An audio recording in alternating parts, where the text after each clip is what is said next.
Tonight, at a candlelit fireside in a quiet European inn on the road to Vienna, with old oak beams creaking overhead and a worn leather journal resting between 2 cups of wine, you meet the dark side of royal marriage, in a world where one careful wedding could quietly move more land than a whole season of marching soldiers.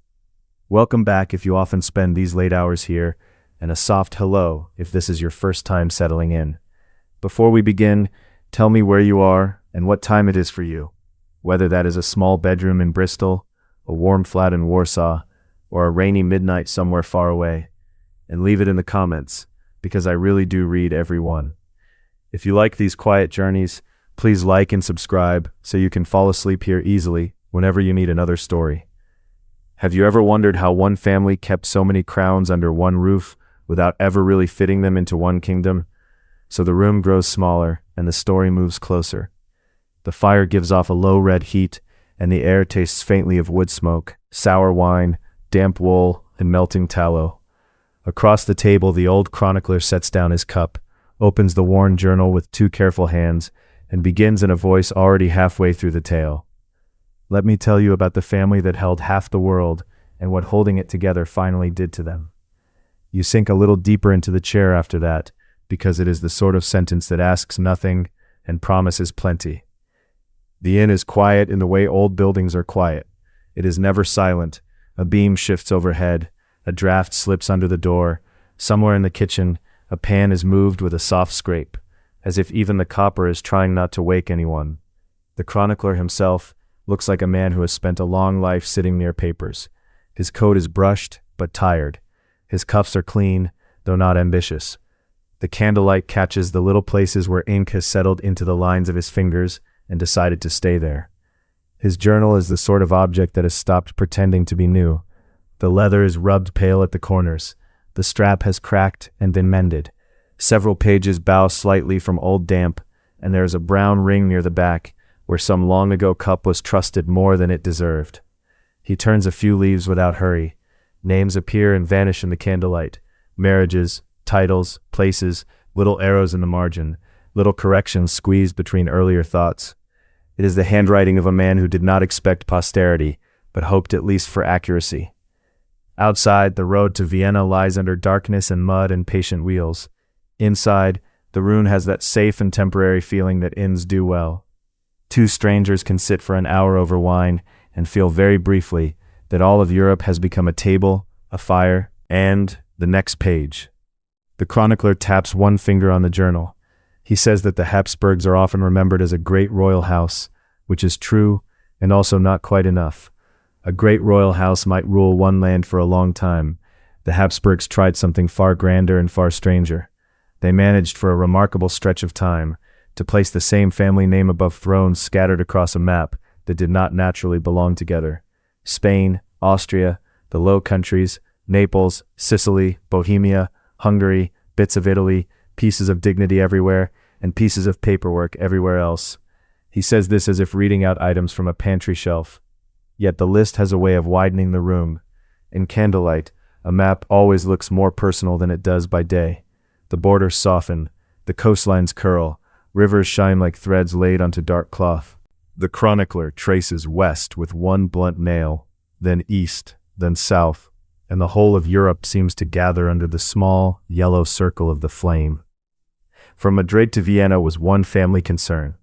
From Naples to Brussels was another family concern.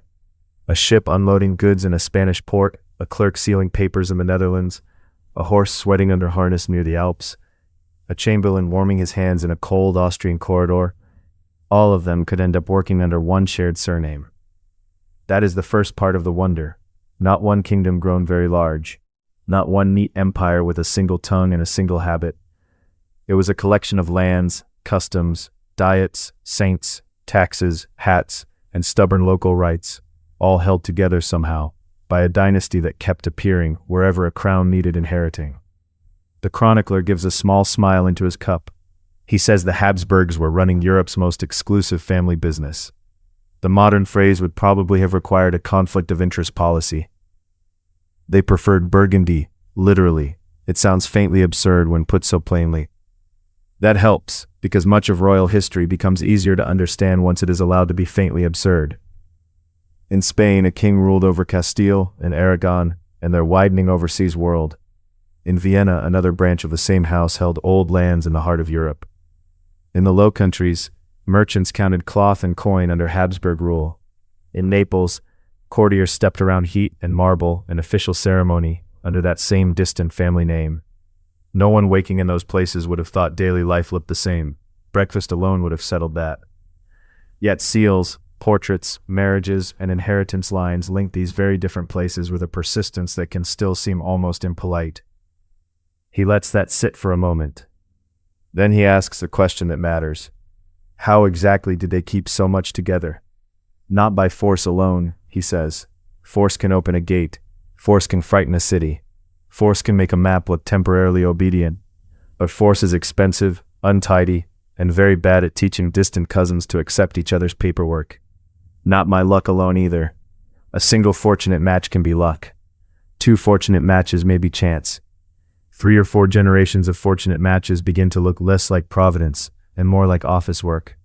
He raises the journal slightly, as if the answer has been pressed inside it like a dry leaf. The Habsburgs, he says, held their world together with marriage. Not marriage in the warm village sense, not marriage as 2 people deciding they could bear each other through the winter. He means marriage as policy, as rope, as hinge, as lock, as title deed written in silk and lace. That is where the story begins to feel strange in a very steady way. Because once marriage becomes a method of rule, every bride carries much more than a veil. She carries claims, she carries future children. She carries roads, tolls, rights, chapels, port towns, vineyards, lawsuits, old grudges, and sometimes a whole county folded politely into her trousseau. And once a family learns that this works, it begins to trust weddings the way other dynasties trusted walls. The chronicler turns back several pages and says that to understand the great reach of the Habsburgs, it helps to begin before the reach looked great at all. Long before Spain and Vienna sat under related crowns, the Habsburgs were regional lords with a good name, a decent eye for opportunity, and a talent for not letting opportunities wander off unmarried. Their early base lay around Habsburg Castle in what is now Switzerland. That already sounds less grand than later portraits would like. Many powerful families began this way. A hill, a castle, a stubborn patch of land, some neighbors to watch, some relatives to flatter, a chapel to endow, a pantry to fill. Great dynasties often start in places that would not predict their future if left alone with a map. In 1273, Rudolf of Habsburg was elected King of the Romans. That was one of those titles that sounds purely decorative, until it begins changing everything. Through that rise, and through the opportunities that followed, the family gained Austria. Austria then became the long wooden table on which later generations spread all their plans. The chronicler describes Austria not with trumpets, but with rooms. Storerooms, chapel benches, halls with cold flagstones, kitchens with steam on winter mornings. Nurseries where noble children learned who they were before they learned much else. A dynasty is often built as much by domestic habit as by public ambition. In those rooms, marriage was discussed as calmly as grain and accounts. A son needed a useful bride. A daughter needed a place where she could carry value. An uncle needed reassurance that a disputed claim would not drift toward outsiders. It was family planning in the broadest and most territorial sense. He notes that medieval and early modern rulers did not think of marriage as modern people do. This is not said sadly or sharply. It is simply one of the old facts. Marriage among ruling houses was part devotion, part diplomacy, part bookkeeping, and part hope that a cradle might solve what a council could not. A family line, after all, is a legal machine as much as a collection of faces. If the machine works, lands pass smoothly. If it does not, everyone produces parchments. The chronicler lingers for a moment over the ordinary things that surrounded these large decisions. A marriage negotiation could begin with letters carried over muddy roads in satchels that smelled of wax and horse. It could continue with copied genealogies, folded and refolded until the corners softened. There would be portraits wrapped in cloth. There would be lists of linen. There would be questions about age, health, piety, language, temper, and whether a household preferred fish on a certain feast day. No one at the table needed to announce that history was happening. History was often wearing velvet sleeves and worrying about shipping trunks. At some point, the old saying grew around the family, and later generations repeated it with satisfaction. Let others wage war. Happy Austria, merry. He says it in English, and with a dry little nod, because the sentence has the air of an advertisement that worked too well. It made the policy sound simple, clean, and almost cheerful. It promised that where other houses spent sons in silver on battlefields, Austria could sit down, offer a hand, and stand up owning an inheritance. There was truth in it. There always is in a slogan that lasts. One of the great turns came in the late 15th century with Maximilian of Habsburg and Mary of Burgundy. Mary was the heir to the Burgundian lands, which meant that a marriage chapel suddenly became connected to rich territories, busy towns, trade routes, court culture, and one of Europe's most attractive bundles of power. The chronicler does not describe armor, he describes account books. Burgundy meant cities where cloth moved in stacks and bales. It meant tolls, it meant roads, it meant officials who already knew how to govern prosperous places. It meant painters, scribes, merchants, and a refined courtly life that made everyone else examine their sleeves with new uncertainty. A wedding then did not merely add a wife, it added a world. That was one lesson. The Habsburgs remembered it very well.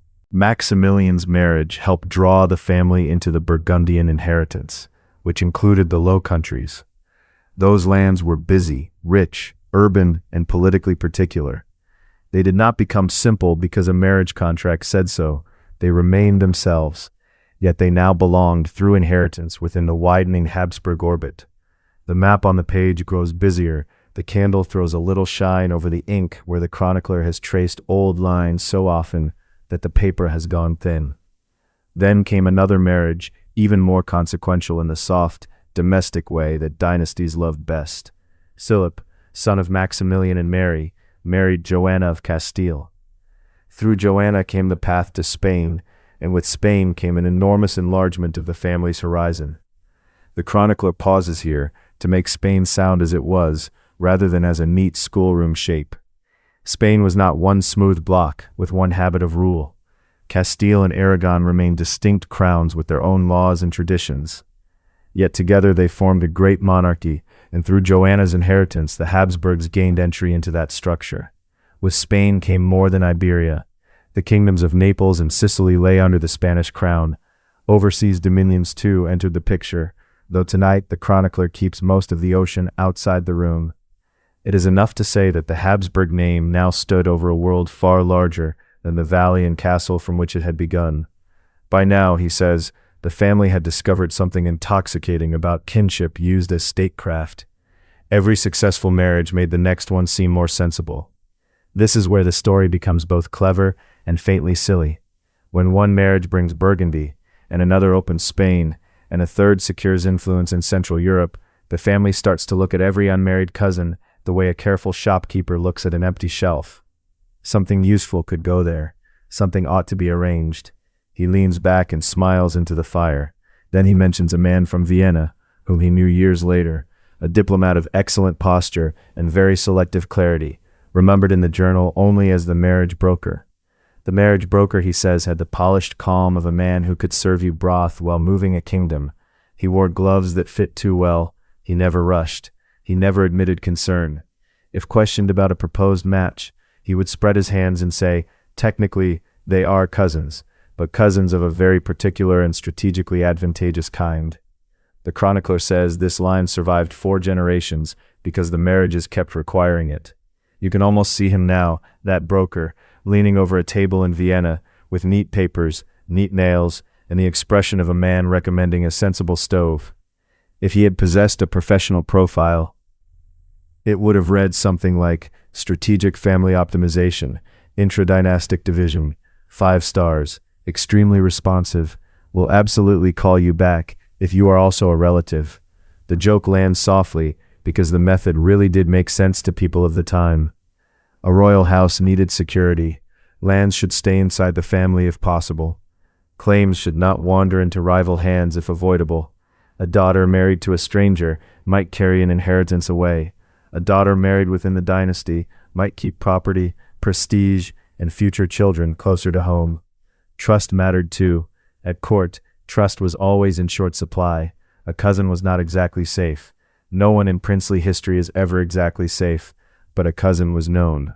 The family knew the habits, the confessors, the tutors, the illnesses, the pieties, the languages, the little humiliations, the little vanities, in the likely shape of the nose.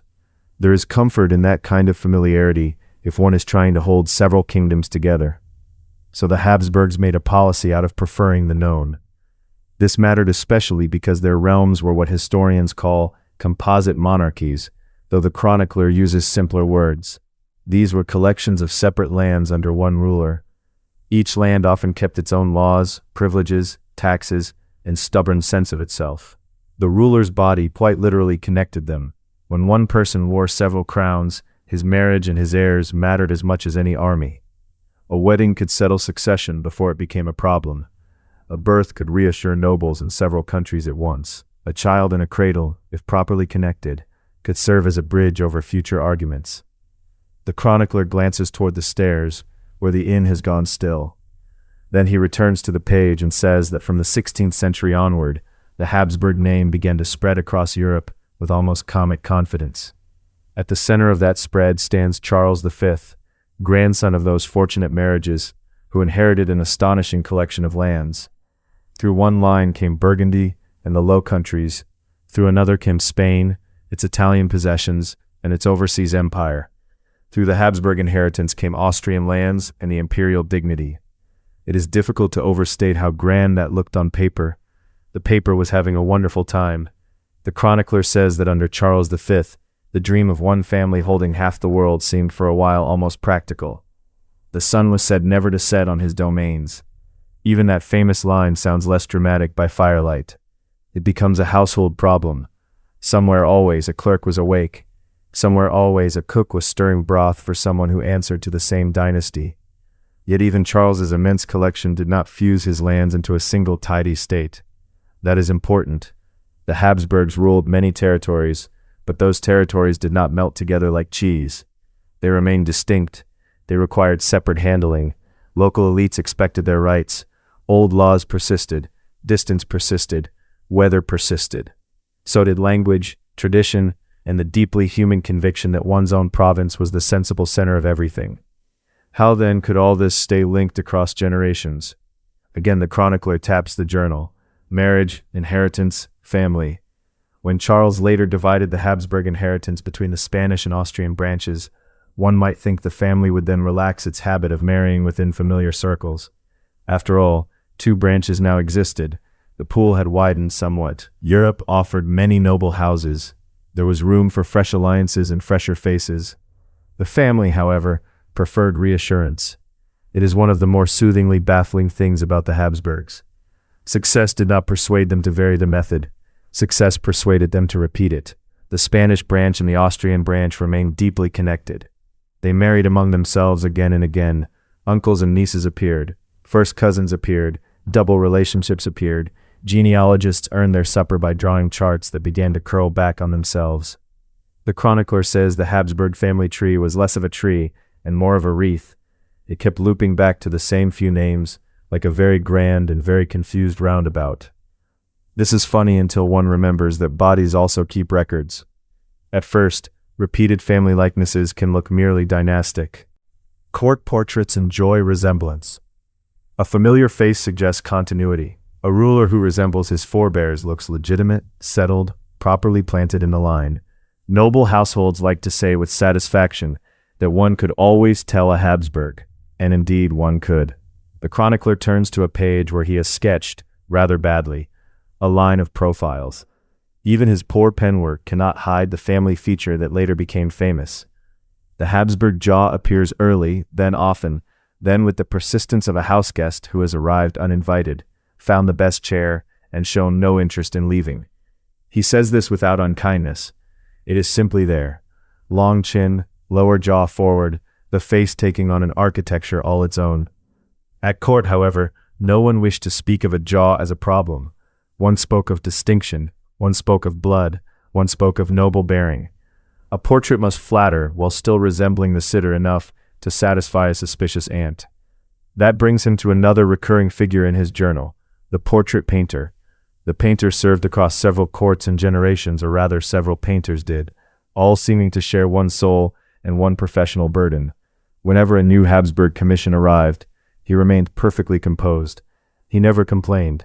He simply adjusted his pose, shifted the light, and murmured, "I have chosen a 3/4 angle, which I find most flattering for the, architecture of the face." The chronicler takes a sip of wine after that. It is only fair. Portraits, after all, were part of the marriage machine. A prospective bride or groom might be known first through paint. Before a coach rolled, before vows were discussed, someone studied a face rendered with skill and diplomacy. The painter's brush had to balance truth, hope, and survival. If the jaw looked distinguished enough in oil, so much the better. For a while, perhaps, the repeated marriages seemed to bring mostly benefits. Land stayed close, claims stayed manageable, trust stayed within the dynasty. Courts could say that God had favored a house wise enough to keep its treasures among its own branches. There was even a kind of domestic logic to it. Better the cousin one already knows than the stranger who might inherit a province and misplace it.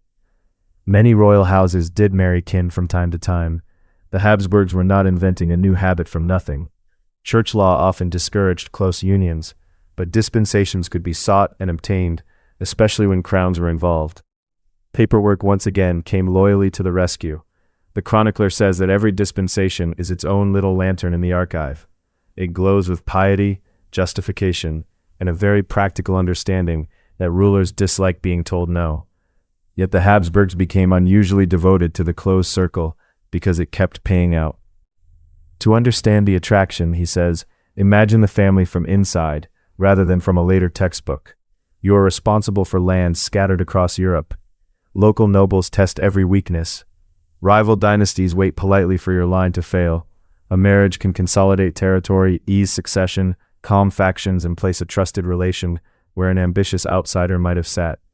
Why would you gamble on novelty when familiarity has already delivered Burgundy, Spain, Naples, and more besides? This is not romance. It is accounting in brocade. The chronicler seems especially pleased with that phrase. He writes it down again in the margin, as if he has just heard it for the first time. He then moves from the bid map to the little table, because the great Habsburg strategy looks surprisingly ordinary in the moment. Somewhere, always, a girl of high birth was being fitted for a gown she did not choose. Somewhere, a tailor was measuring sleeves. Somewhere, ladies were discussing whether the bride's linen should be marked before travel. Somewhere, a confessor was offering calm advice about duty. Somewhere, a cook was planning a meal for guests who would spend most of supper pretending not to count the political value of the seating order. History often hides inside fabric. A dynastic marriage involved chests packed with shifts, stockings, devotional books, combs, ribbons, and folded shirts. It involved plate, jewels, servants, coaches, and the practical question of how many meals were required for what dignity. It involved musicians, priests, stewards, and enough candles to convince everyone that destiny approved. The bride might travel for weeks. Roads were rough, inns were mixed blessings. Weather entered every plan as if it too expected a title. Yet by the time she arrived, she was expected to carry herself as though kingdoms had always rested lightly on her shoulders. The chronicler says he once watched a princess step from a coach after a long journey, and the first concern voiced near him was whether her collar had wrinkled. This, he says, is monarchy in miniature. Vast consequences, tiny immediate worries. He does not linger on sentiment. He is too old for that sort of embroidery, but he does speak gently of the human texture of these arrangements. Young people were moved like precious furniture, yet they still had cold hands, sore feet, private fears and preferences about soup. And what soup, in a Habsburg household, might one find on an ordinary evening? He takes a moment to enjoy the question. In Vienna there could be a clear broth with roots and herbs, bread softened in the bowl, and perhaps a little boiled beef if the kitchen was feeling generous. In Spain, the table might carry chickpeas, garlic, onions, fowl, or fish, depending on the day and the rule of the calendar. In the Low Countries there were stews thickened for comfort, with cabbage, leeks, or peas, and bread serious enough to require concentration. Dynasties stretched across regions, but supper remained local and stubborn, which is honestly one of Europe's nicer qualities. Still, the marriage policy threaded through all of them. By the 16th and 17th centuries, the preference for close kin had become a habit of thought. Not every match was scandalously close by the standards of the day, but over generations, the pattern tightened. The same ancestors appeared again and again in the line. What looked politically like sensible consolidation looked biologically like repetition. The chronicler is careful here. People then did not speak of genes. They spoke of constitution, humors, family traits, strong blood, weak blood, inherited temperaments, and the mysterious ways children resembled the right aunt at the wrong moment. Yet they were not blind. They noticed recurring features. They noticed frailty. They noticed that some royal children came into the world with more work already assigned to their little bodies than others. And the physicians noticed too. Though tonight Dr. Hieronymus has not yet fully entered the room, his notebooks already wait somewhere ahead in the chronicler's pile. The doctor, a man of immense caution and very tidy despair, had the habit of writing down disturbing realities in the driest words available. "I note for the record," he would begin, and one already felt the kingdom taking a discreet seat. The chronicler promises more of him later. For now, the point is simpler. The family resemblance was becoming more than symbolic. One does not need modern science, he says, to grasp the broad outline. If a family marries within itself repeatedly across many generations, unusual traits have more chances to meet themselves again. The pool narrows. The same inherited cards are shuffled and dealt back onto the same table. Sometimes the game runs smoothly for years. Sometimes it does not. The Habsburgs, because their marriage policy had been so successful in preserving power, kept trusting the very method that increased this risk. There is something almost tenderly human in that mistake. A tool works. A family grows rich with it. The tool becomes tradition. Tradition becomes identity. Soon people stop seeing it as a choice and start seeing it as common sense. That, says the chronicler, is where the real dark side begins. Not in villainy, not in secret wickedness, simply in repetition blessed by success. He looks down at the journal again, and the pages now seem less like a record of grand events than a sleigh-tightening knot. The Habsburgs were not monsters of romance or theater. They were administrators of kinship. They treated marriage as structure. They used it to preserve a world of crowns, revenues, rights, and respectable continuity. In doing so, they also preserved and intensified the physical traits running through their own line. Some of those traits were visible in portraits, some were whispered about in chambers, some were explained away with tact, some were met with prayers, diets, remedies, and careful silence. Every generation the court became a little more practiced in saying alarming things politely. The portrait painter adjusted his angles. Dr. Hieronymus lengthened his notes. The marriage broker cleared his throat and said once again that technically they were cousins, but of a very particular and strategically advantageous kind. By now, the chronicler says, one can see the whole machine. It was elegant in its own way. It was efficient in the short term. It looked respectable. It sounded pious. It rewarded patience. It avoided risk from strangers. It kept territory under one name. For several centuries, it worked brilliantly enough to make imitation seem almost rude. But a mechanism can succeed and still carry a hidden cost. He lifts one page carefully because the corner has torn. Beneath it is a small family chart. Lines cross, names recur. A daughter of one branch marries back into another. A niece returns to an uncle's court as a bride. A cousin becomes the answer to a diplomatic problem because she is already nearby in the records, already approved by habit, already part of the house. The lines do not spread outward much. They bend inward. This, he says, is why the Habsburg story cannot be told only as a triumph of diplomacy. It is also a story of enclosure. The very thing that preserved their power across Europe slowly closed the family around itself, and that enclosure was easy to miss while the gains kept arriving. If a marriage brings lands, people praise prudence. If a child secures succession, people praise providence. If a familiar face reassures nobles in several territories, people praise continuity. By the time anyone grows uneasy about the repeated closeness of these unions, there are already too many advantages laid on the table, warm and tempting like bread. So the policy continued. In the Spanish branch especially, close-kin marriages became deeply embedded. They were not random accidents. They were chosen because they kept property and legitimacy tightly held. The Austrian branch, too, remained deeply entangled with it. The two halves of the family, though politically distinct, kept circling one another matrimonially with almost professional dedication. The chronicler does not rush the centuries. He lets them pass with a few turns of the page. A new generation is born. Tutors are appointed. Portraits are exchanged. Confessors advise caution and then bless what has been decided. A young archduchess learns a new language for prayer. A prince practices signatures. Court tailors complain over cloth. Silver is polished. Horses are matched. A contract is copied. Another marriage is arranged. Again, it seems the most sensible arrangement conceivable. That is the quiet trap in all this. Sensible decisions, repeated often enough, can become strange in aggregate. The chronicler holds his finger over the map once more. Here is Spain. Here is Austria. Here are the Netherlands. Here is Naples. Here is the old Burgundian legacy. Here are the rights and crowns that different Habsburgs managed to collect, inherit, divide, and still keep somehow within the family sphere. It is astonishing. There is no point pretending otherwise. Few dynasties have ever sat over so much Europe by means so domestic. Not conquest alone, then. Not luck alone. The mechanism was marriage, and not just marriage in general, but a very deliberate choice of partner. The Habsburgs did not merely marry well. They married inward.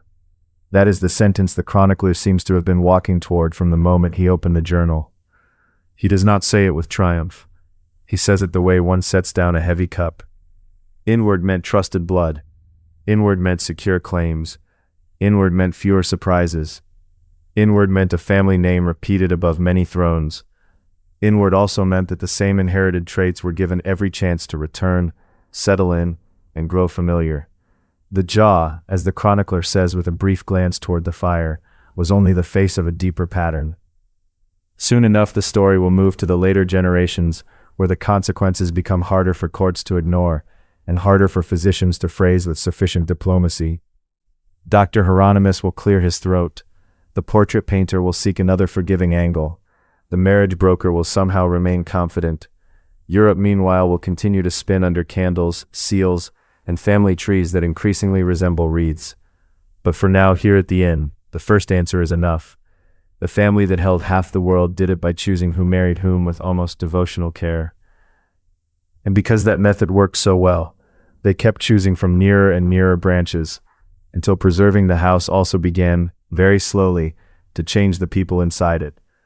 The fire has fallen into a low red bed, and the chronicler turns another page with a careful thumb. The leather of the journal gives a soft sigh on the table between the cups.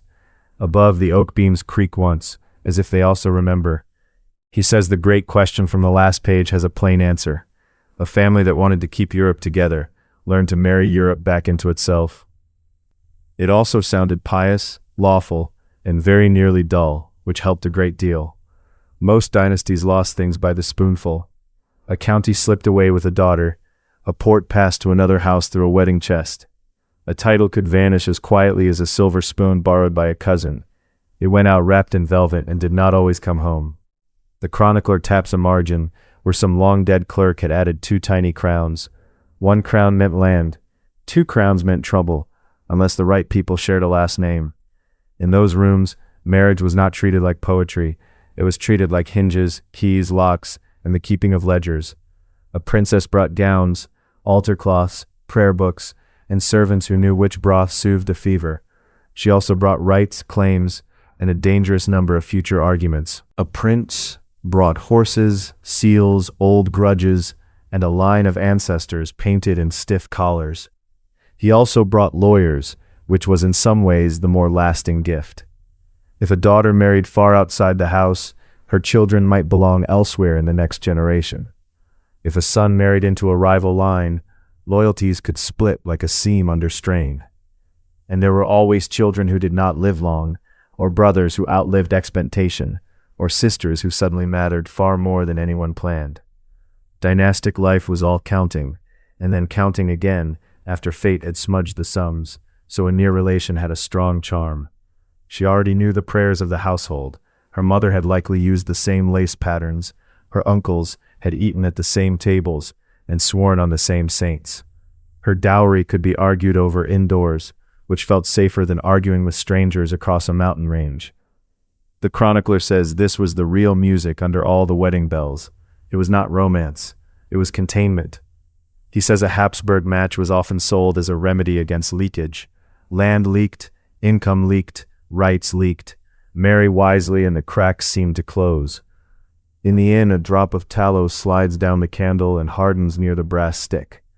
The old man watches it, as if it were a duchy being saved. He says one must imagine a map folded and refolded until the creases turn white. Every fold is a marriage plan. Every tear is a succession problem. There were practical things beneath the grand words. A household needed linen, cooks, chaplains, wet nurses, tutors, and a steward who could find the key to the archive chest. A court also needed continuity in taste and ritual. If everyone already knew which fast days were strict and which cousins were prickly, dinner went more smoothly. This was not a small matter. A realm could be lost in battle, certainly, but it could also be lost in wedding clauses written after midnight. The chronicler lingers over the clauses. They were copied on heavy paper. They were sanded to dry the ink.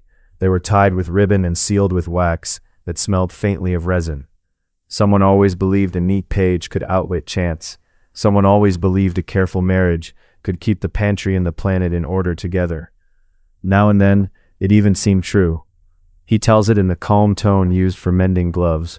A dynasty kept asking itself one question: why let another family carry off what this family had already gathered? That question led to cousin brides, cousin grooms, and the steady tidying of claims. A stranger might bring an alliance. A cousin brought fewer surprises at breakfast. This was the first lure of it. Familiar blood felt manageable. Familiar names looked reassuring in a contract. The church, of course, noticed degrees of kinship. The church also knew Europe was full of ambitious people with urgent reasons, so dispensations were sought. Papers crossed tables. Rings were blessed. A line that had seemed too close one winter looked wonderfully reasonable by spring. The chronicler smiles at this, without much surprise. He had seen enough courts to know that morality often arrived dressed as paperwork. At first, these marriages did not feel like a dark design. They felt like housekeeping done with a frown on. A bride's trousseau might include chemises, bed linen, silver forks, scent bottles, and a little traveling altar. Beside these lay the invisible cargo of bloodlines, inheritances, and future headaches. A groom's chamberlain counted shirts and hawks and harnesses. His lawyers counted far more delicate things, and with rather less joy. If two branches of one great house married, everyone could tell themselves a soothing story. We are not losing anything. We are only passing it from one hand to the other. The hand, unfortunately, belonged to the same body more often than prudence liked. On the next page, the chronicler comes to the match that later generations would treat like a model. Not the first close family arrangement, but one of the grand examples. He lets the page rest open a moment. You can smell the dry paper, the wine, and a little wood smoke in the crease of the binding. Philip, later called the Handsome, stepped into the tale with all the advantages of good bone structure and excellent political timing. He was the son of Maximilian and Mary of Burgundy. Joanna of Castile entered from the other great doorway of the age. She was the daughter of Ferdinand of Aragon and Isabella of Castile. On paper, the union looked almost indecently useful. Burgundy and Habsburg interests met the crowns of Spain in one marriage bed, while clerks dipped fresh pens. The year was 1496.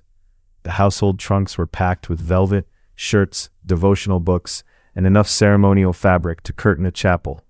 Philip came from the Burgundian world of brilliant cloth, rich feasts, and public display polished to a high shine. Joanna came from a court shaped by Spanish order, devotion, and a stern sense of rank. Those differences were real, but courts were used to differences. They could always add more servants. A wedding between such houses meant translators, tailors, confessors, cooks, and a great amount of waiting in drafty rooms. It also meant ships, because dynasties never chose the nearest answer if a larger answer was available. The chronicler says one should not picture a single romantic pair under a garland. One should picture a moving city of trunks, plate, accounts, and opinions. Someone had to count the candles, someone had to count the napkins, someone had to count how many future kings might come from this arrangement. At first, the marriage was already splendid without being world-changing. It joined two immense circles of power, which was more than enough to make bishops smile. No one could yet know exactly how much would gather into Joanna's hands. Dynastic plans were often neat at breakfast and completely altered by supper. Her elder brother died, her elder sister died, a small nephew died. The line ahead of her thinned with the strange plain speed that haunted royal houses. This part deserves a plain voice. Succession could change because one nursery went quiet, and then a continent had to rethink itself. The chronicler does not press the sorrow, he lets it stand, as simple as a chair left empty by the fire. Because those heirs were gone, Joanna rose in the order of inheritance.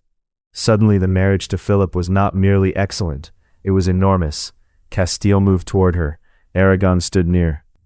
The Burgundian lands and Habsburg claims already stood on Philip's side like patient porters holding too much luggage. What had looked like one clever joining now promised a vast accumulation. The old family trick had worked on a scale that made Europe blink. In later memory, this felt almost overnight. Dynastic life loves such moments, when a handful of deaths and one marriage made the map look freshly ironed. The chronicler says that if the Habsburgs were ever tempted to treat marriage as a machine, this was one reason. The machine had just produced kingdoms. He had known men, he says, who still spoke of that union with a kind of hushed greed. Not greedy in voice, of course, greedy in penmanship. Here the marriage broker slips into the tale for the first time, neat as a pin and perfectly convinced. The chronicler knew his type before he knew the man. This broker smoothed any wrinkle with the same tone used for choosing a sensible cloak. Technically, they are cousins, he would say, but cousins of a very particular and strategically advantageous kind. He delivered this as if discussing cellar repairs. He might have been recommending an especially practical sort of roof tile. In courts like these, men such as him were prized. They remembered baptisms, traced grandmothers, knew which aunt had brought which county, and never confused affection with efficiency. They could sit over a chart of kinship while a tray cooled beside them. They could move from discussing cousins to discussing soup without changing expression. And to be fair, their logic was often elegant. If Joanna married outside the tight circle, her children might bind Spain to another house. If Philip married elsewhere, Burgundian and Habsburg influence might scatter in different directions. Together they made a single great knot, and everyone called the knot order. It was a sensible marriage then, in the narrow and glittering way courts use that word. Sensible meant wealth stayed nearer. Sensible meant rivals received less. Sensible also meant that familiar faces kept appearing in the chapels and portrait galleries. This did not yet trouble people as much as it later would. For the moment the advantages were too bright.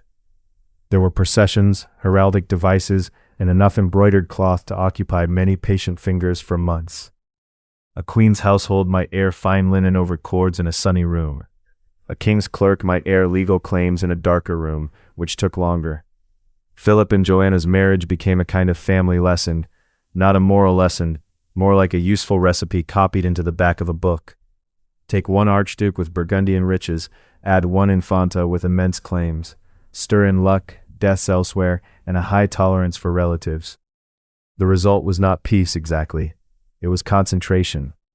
The chronicler wets one finger on the rim of his cup and turns another page.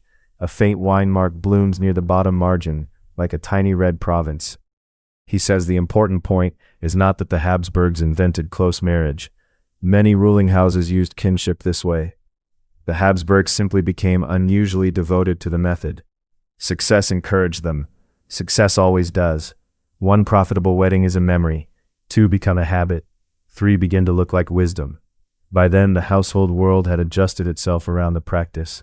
Genealogies were copied more often, family chapels filled with familiar names. Mothers spoke of good matches and meant the nearest acceptable branch. Tailors adjusted sleeves. Goldsmiths adjusted wedding gifts. Lawyers adjusted every phrase that might one day decide a throne. The old man says that once a dynasty has been rewarded for keeping things in the family, it finds endless reasons to continue. Familiarity begins to feel like prudence itself. There was comfort in known customs. A cousin bride might already favor the same saints, the same sauces, the same solemn pace at dinner. Her ladies might already understand how the house folded napkins on fast days. Even the scent of the wax in chapel could feel reassuringly familiar. The practical mind loves such things. It tells itself it is not being sentimental, it is merely avoiding unnecessary complications. The marriage broker, one suspects, could turn that thought into 6 graceful paragraphs and a seal. Still, beneath the smoothness, arithmetic had begun its own quiet work. A family that kept circling inward also kept meeting itself in the mirror. Here the chronicler pauses, and the wood in the hearth gives a soft inward crack. He says a plain image is best. The Habsburg family tree was beginning to look less like a tree than a wreath. It kept looping back to the same names, tied again with better ribbon. On a real tree, branches spread outward into air and weather. On this wreath, branches bent around and greeted one another at the front door. This is where a later age would use a number. The number was called an inbreeding coefficient, which sounds like something stored in a dry cabinet with receipts. It is only a measure of repeated ancestry. It asks how often the same forebears return through both parents and how closely they return. The chronicler does not say the number at once, because numbers can wake people up. He prefers the feeling of the thing. Imagine a seamstress using the same few lengths of ribbon again and again. The bow may still be handsome, but its pattern grows very familiar. When cousins married, some ancestors appeared twice in a child's chart. When uncles and nieces or other nearer kin married, the doubling thickened. A house could persuade itself that nothing much had changed. The heraldry still glittered, the prayers still rose, the table still held venison, bread and quince paste. But the ancestry beneath the brocade was becoming denser. Paths that once wandered apart were now crossing the same stone bridge over and over. At first, this did not mean catastrophe in every nursery. That point matters. Heredity is rarely theatrical at the moment people invite it in. Often it is slow. Often it is statistical. Often it arrives with the patience of dampen an old wall. Yet repeated close unions increase the chance that inherited traits will meet themselves and settle more deeply. A family likeness can harden from a suggestion into a habit. The chronicler says many lineages carry strong features. A nose repeats, a height repeats, a temper perhaps seems to repeat, though that is harder to prove. With the Habsburgs, one feature grew famous beyond courtesy. The jaw entered the story like a house guest with excellent luggage and poor departure habits. At first it could be called a family cast of face. Courtiers are inventive people when a mirror is politically important. Soon it was a little more than that. Portraits, medals, and profile views began to show the same strong lower line, returning with curious loyalty. Nobody in those first generations saw the end from the beginning.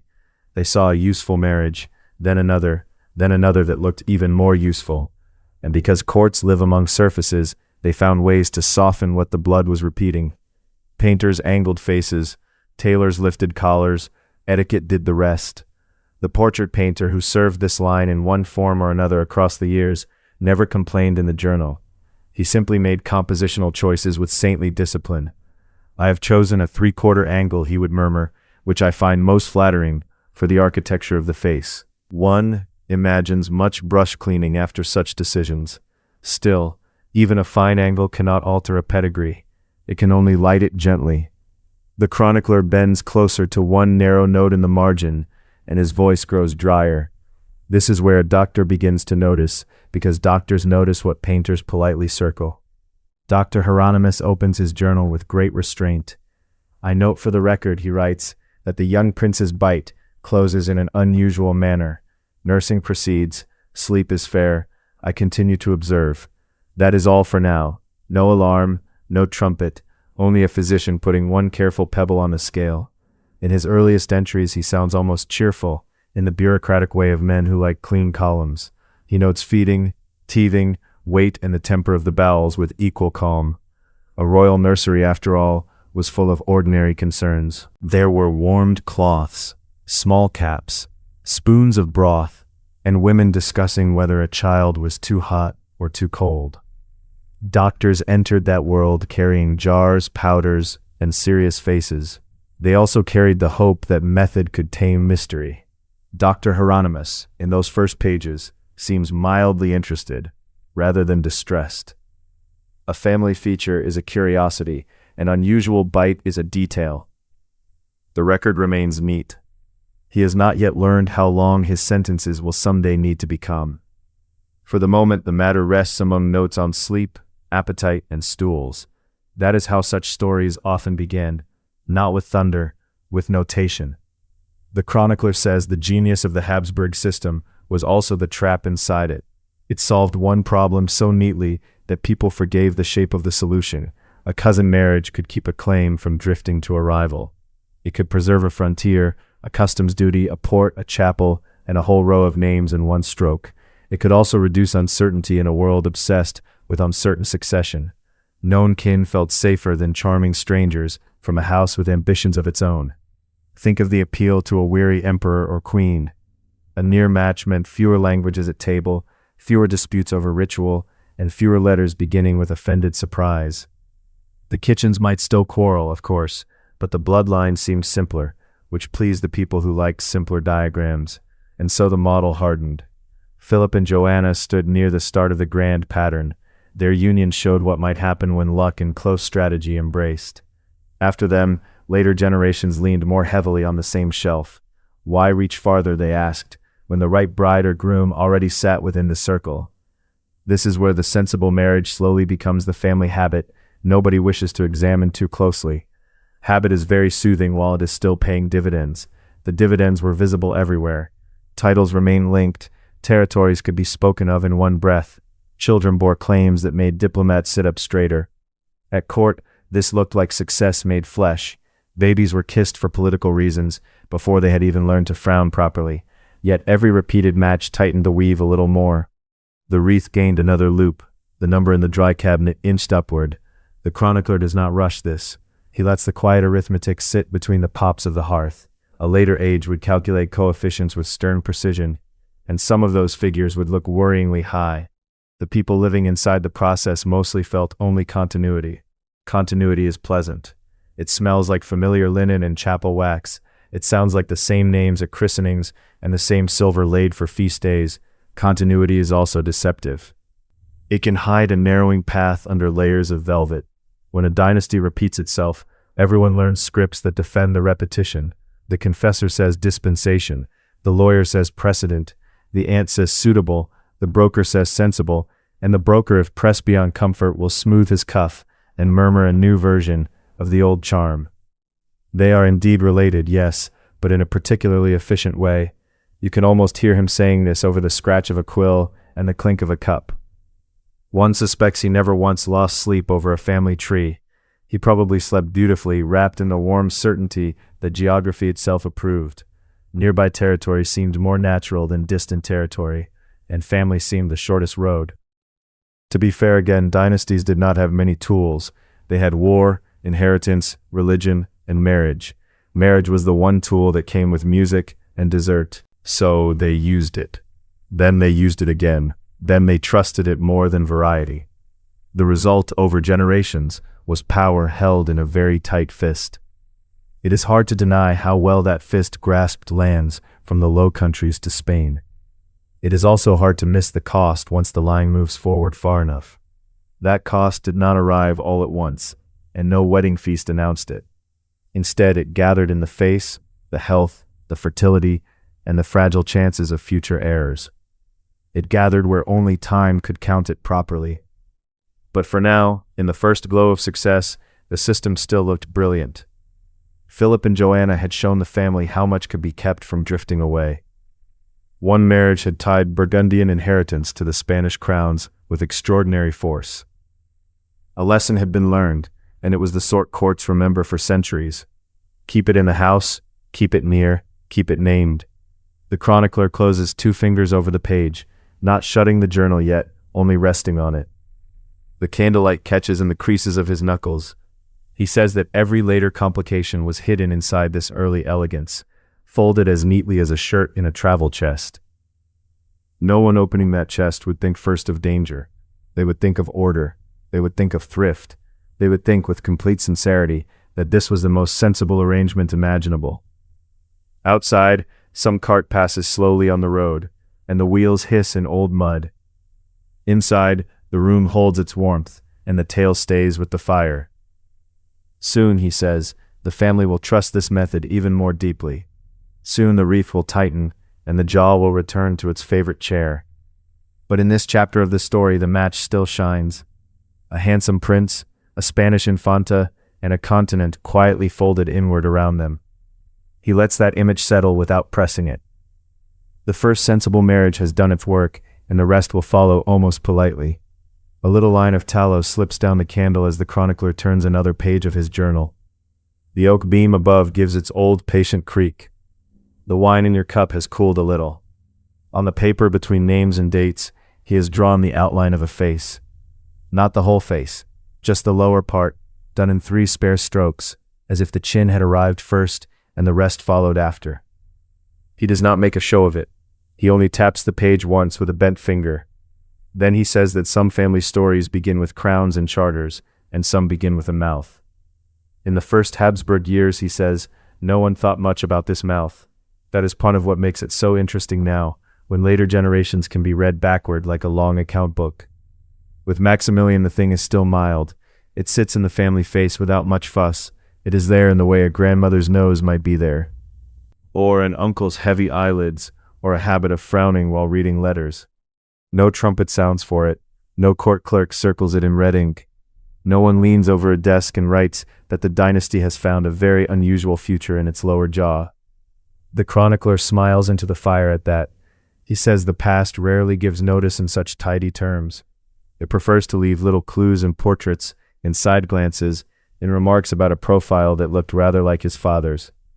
The page for Maximilian smells faintly of dust and old leather when he lifts it nearer the candle. There are notes on marriages and hunting routes. There are sums for cloth and harness repairs. There is a line about gloves sent from a city farther west. There is also, almost tucked away, a remark about family likeness. That is how these things begin, not as a warning, not as a scandal, simply as a likeness. Maximilian, in the portraits that survive, does not yet carry the trait in any grand or dramatic way. The lower face moves a little forward. The chin has a slight push to it. The mouth rests with a shape that later viewers would learn to know at once.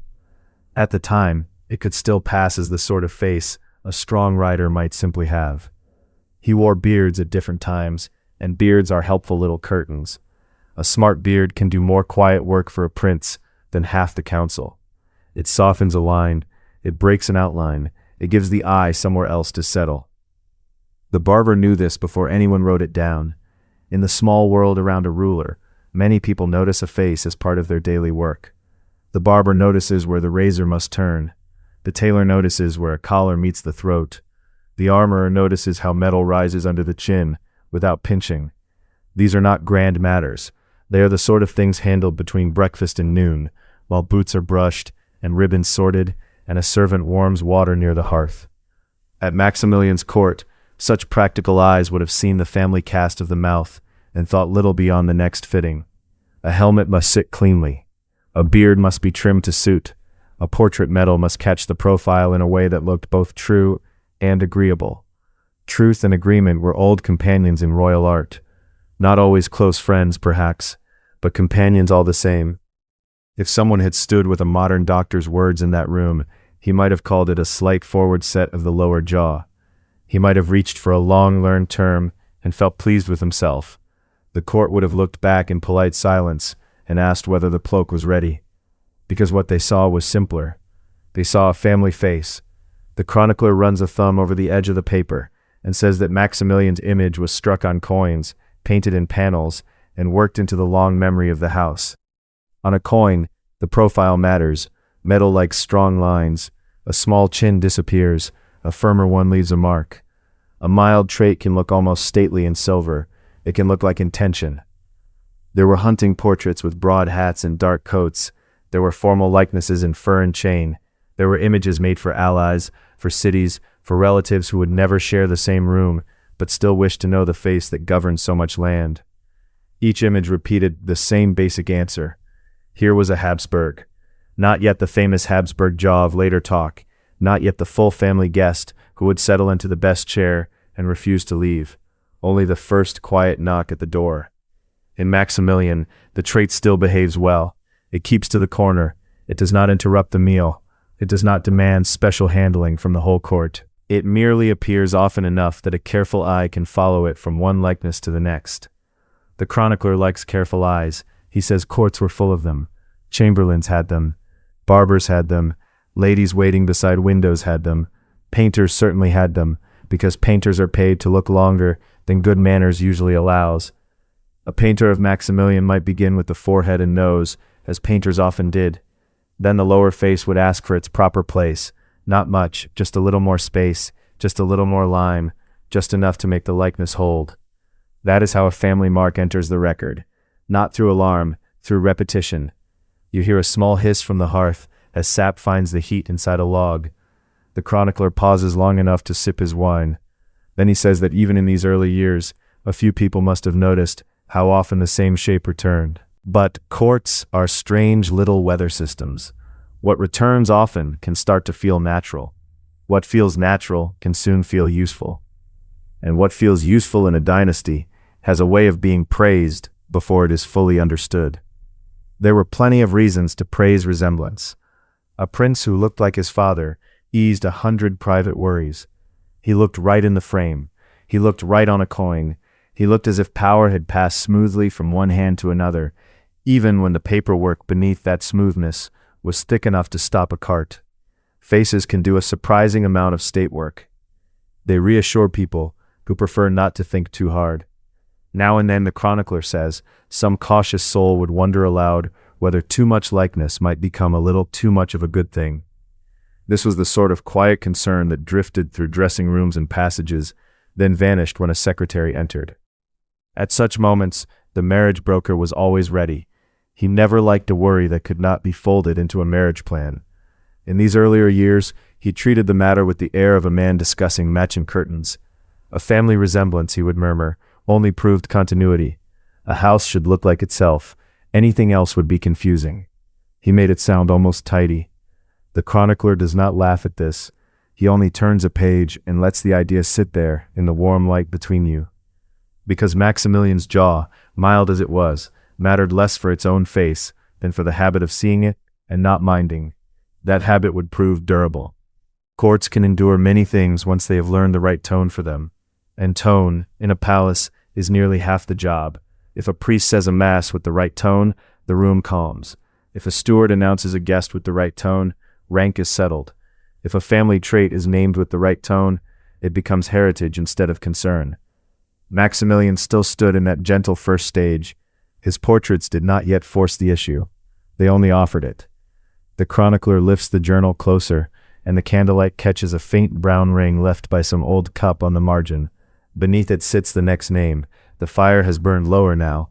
The inn has gone quieter. Even the beams seem to creak more softly. This is where the face begins to travel. By the time of Charles V, the family look has had years to gather itself. What was mild in one generation appears more plainly in the next. What was once just a resemblance now starts to behave like a sign, and signs travel very well through Europe. Charles V was painted often, and he was painted for many reasons. He ruled widely. He needed to be seen in places where he could not always be present. A portrait could cross mountains in a padded case and arrive with less complaint than a king. It went by courier, by wagon, by riverboat, by careful servant. It went wrapped in cloth, tied with cord, and cushioned with straw. It reached halls that smelled of rushes, wax, damp stone, and polished walnut. There it was unwrapped near a window. Hands lifted the cover back. Dust floated in the light. A room full of people leaned just enough to keep their dignity and still see properly. And there, looking out from velvet and chain and painted shadow, was the Habsburg lower face. With Charles, it could no longer be called a small family hint. The chin pushed forward more clearly. The lower lip sat in a way viewers remembered. The mouth and jaw began to hold the eye almost against the court's wishes, which is an impolite thing for any one feature to do. Yet hold it they did. Across portrait galleries in Brussels, Madrid, Vienna, and elsewhere, the same shape appears often enough to stop being chance. One painting might flatter more than another. One painter might prefer softer light. A beard might help. A collar might help. A three-quartered turn might help very much indeed. Still the likeness returned. It returned with the steadiness of an old tune. This is the point where the chronicler says the jaw truly arrives before the king does. Long before Charles stepped into some chamber beneath a painted ceiling, his portrait had likely already been there. Courtiers had studied it. Ladies had measured it against family hopes. Secretaries had used it to imagine a temper.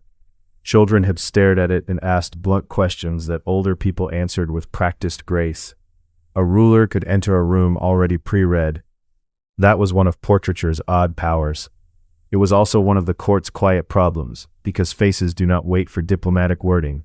A title can be embroidered into sense. A border dispute can be delayed. A jaw is merely present, and Charles's was present with real consistency. He wore black often, as Spanish fashion preferred. Black cloth well made is never plain in a palace. It gathers light in slow folds. It sets off a white collar. It makes the skin and the line of the face stand out more than bright colors would. Painters knew this very well. So did the people who looked at the finished work and tried not to say the same thing too directly. In some portraits, the beard helps frame the lower face. In others, the chin is clean enough that the shape speaks for itself. The nose remains the nose. The eyes remain the eyes. Yet the jaw enters the room first, sits down, and waits for everyone else to pretend not to have noticed. The chronicler lets that image rest kindly by the fire. He does not press it too far. He only says that by Charles's reign, the family trait had become legible. One could move from gallery to gallery and begin to feel that the dynasty had a household signature written in bone. That is a cool thing to realize in front of a painting. It is cooler still to realize how useful such a signature could seem. If a prince looked unmistakably like his house, then his claim looked old.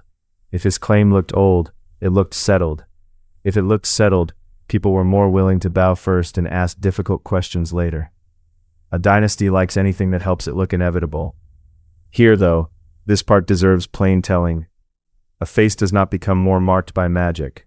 It becomes more marked when the same family keeps doubling back into itself.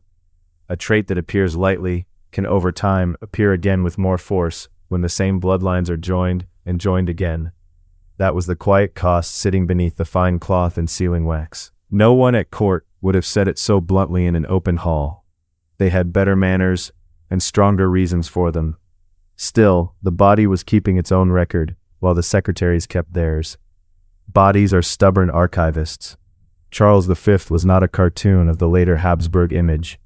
It is important to keep him real. He hunted, rode, prayed, signed papers, and sat for painters, while servants adjusted sleeves and pulled chairs into better light. He was a man before he was a symbol, but a symbol gathered around him all the same, because Europe kept receiving his likeness in copies and echoes. There were full portraits in staterooms. There were smaller versions for marriage talks. There were engravings that flattened everything into lines, but somehow kept the family look alive. Even ink could not quite hide it. The chronicler says one could stand in a long gallery and watch the trait grow familiar from frame to frame. Here a chin, there a mouth, here again a lower face pressing forward with more confidence than any painter may have wished.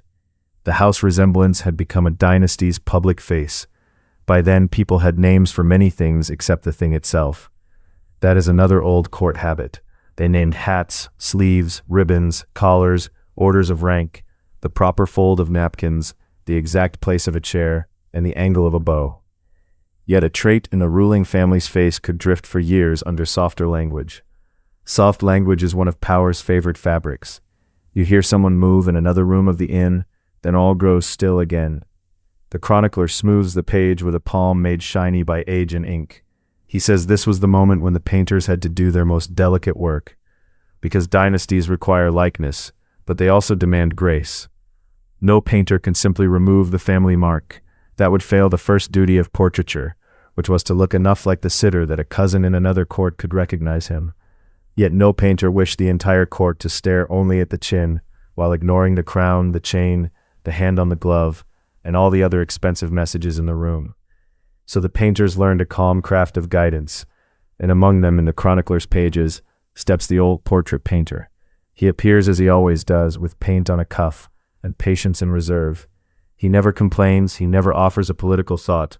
He receives a face as a carpenter receives timber, with respect for the material and a private plan already forming. When first asked how he meant to proceed, he answered in his usual way, "I have chosen a 3/4 angle, which I find most flattering for the architecture of the face." The chronicler repeats this exactly, because some lines deserve preservation. In the painter's room nothing was hurried. A canvas waited against the wall.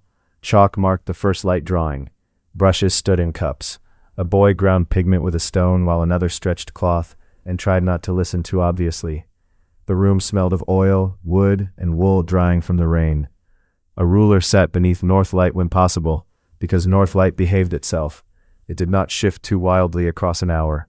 It gave the forehead its shape, the nose its edge, the eyes their depth, and the lower face enough shadow to become part of a whole, instead of a sudden event. This was useful. The portrait painter understood that a face can be led by the hand, much as a viewer can. If he turned the sitter slightly, the lines softened. If he placed the collar just so, the mouth found company. If he let a beard gather under the lower lip, the chin kept its truth but lost its loneliness. Art and management were cousins too. He did not say this aloud. He said things about balance and line and the good order of the frame. He spoke of drapery. He spoke of the hand placement. He spoke when needed of how black velvet could steady the whole picture if the face threatened to become too lively. He was a professional of the very highest calm. There are practical details in the chronicler's telling that make the studio feel close. An apprentice wipes a brush on a rag already stiff with old color. A servant brings warm wine and leaves quietly. A dog sleeps under the bench until a dropped spoon startles it awake for half a blink. Outside, wheels go over stones in the yard. Inside, the face becomes official. The painter's first challenge with Charles was not to deny the jaw. That would have been foolish. His challenge was to place it inside an image rich enough that the eye moved on. A chain of office could help. A broad chest could help. A sleeve with heavy embroidery could help very much. So could dignity. Dignity is often half arrangement. A strong brow balanced a strong chin. A hand on the sword hilt suggested command, though the viewer need not dwell upon the weapon itself. A dog at the feet suggested loyalty. A table with papers suggested work. A curtain suggested wealth. A careful turn of the head suggested that the face, while distinct, was also entirely at ease with itself. Ease is wonderfully persuasive in paint. The portrait painter did this work so steadily that the court soon forgot it was work. People looked at the finished portraits and saw nobility. They saw authority.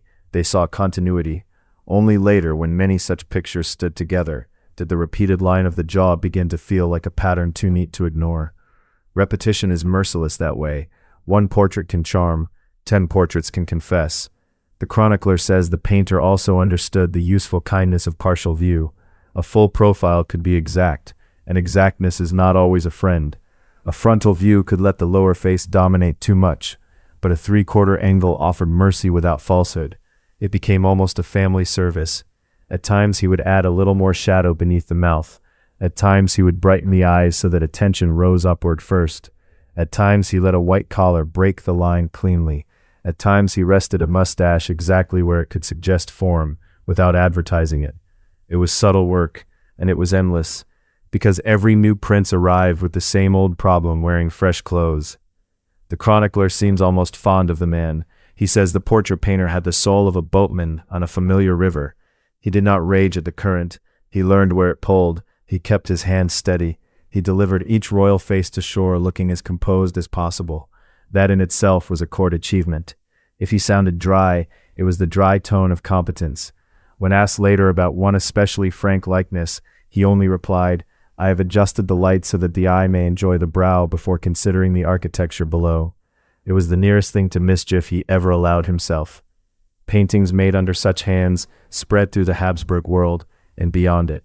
Copies were made. Smaller versions were cut from larger designs. Engravers turned brushwork into firm lines. Gold frames went up. Curtains were drawn back. Visitors nodded as if they had not already been studying the same chin for several winters. The image had become a public habit. There is something very palace-like in that. A visible thing repeats until it stops being discussed directly. Then whole rooms of educated adults develop a language that circles the obvious as neatly as dancers around a chair. No one lies exactly. They simply choose the gentlest road to the truth and pave it well. That road was becoming very smooth. The chronicler shifts in his chair. and the leather gives a tired sigh. One page of the journal is crowded with copied phrases from letters, inventories, court descriptions, and painter's notes. They are all trying in their own polished way to name the same feature without sounding crude. This is where vocabulary takes command. First came strong chin. That sounds harmless enough when spoken in a receiving room. It sounds almost approving. A strong chin belongs to resolve. It suggests firmness, patience, and a certain useful stillness when men with papers begin to talk too long. Then came noble profile. That phrase could do remarkable service. It worked in correspondence. It worked in Latin. It worked in French. It worked when spoken softly near a marriage table. It drifted easily into a caption beneath a portrait and looked as if it had always belonged there. And then, most loyal of all, came the Habsburg distinction. Once a court finds a phrase like that, it clings to it. The expression moved from painter to chamberlain, from chamberlain to diplomat, from diplomat to ladies writing letters after supper. A tutor praising a princely posture might use it. A tailor explaining the cut of a collar might use it. A barber, if discreet, might use it under his breath while trimming. Language spread like scent on wool. Soon it was everywhere. The dancing master asked for the head to be held a little higher, which improved both carriage and phrase. The tailor raised a collar, which improved both silhouette and phrase. The goldsmith set a chain to fall just so, which improved both balance and phrase. All the little workers of the court were, in their modest ways, helping the official language stay true enough to seem honest. That is how a dynasty speaks itself into comfort. The chronicler is especially amused by how quickly the polished words entered routine description. A prince rose from a chair, and his noble profile caught the window. A new medal displayed the distinguished chin in fine relief. A marriage envoy praised the Habsburg distinction with the same tone another man might use for good weather or dependable roads. Everyone knew the script. No one tore it up. This was not yet the later age of longer medical notes and careful concern. At this stage, the court still had enough room between reality and wording to breathe easily. The trait remained visible, but it had been fully adopted into decorum. And decorum is a powerful host. If a thing can be seated at table, dressed properly, and given a respectable title, many courts will tolerate it for generations. They will pour it wine, they will mention its ancestors, they will praise its bearing, they will ignore the way it has taken the warmest place by the fire. The chronicler lets that settle in the room. Then he says that no one embodied this softer art of dismissal better than the marriage broker. He had papers for every concern, he had seals for every paper, and he had a line ready whenever the old family resemblance seemed a touch too familiar in the newest bride and groom. Technically, they are cousins, he would say, but cousins of a very particular and strategically advantageous kind. In his mouth, even repetition sounded administrative. He treated shared features across generations like matching silver in a well-run house. Of course they matched. They were supposed to match. That was the entire point of keeping the cupboard in the family. The chronicler gives him that much credit. He was consistent. There is a scrap copied into the journal from one such discussion. A cautious visitor had remarked that the young archduke looked remarkably like both sides of his own household. The marriage broker answered that a united dynasty should naturally present a united appearance, and then asked whether the visitor preferred Burgundy or the Low Countries. The matter, on paper at least, was considered settled. If the man had a professional profile, the chronicler adds softly, it would have been a wonder of polished confidence and prompt replies.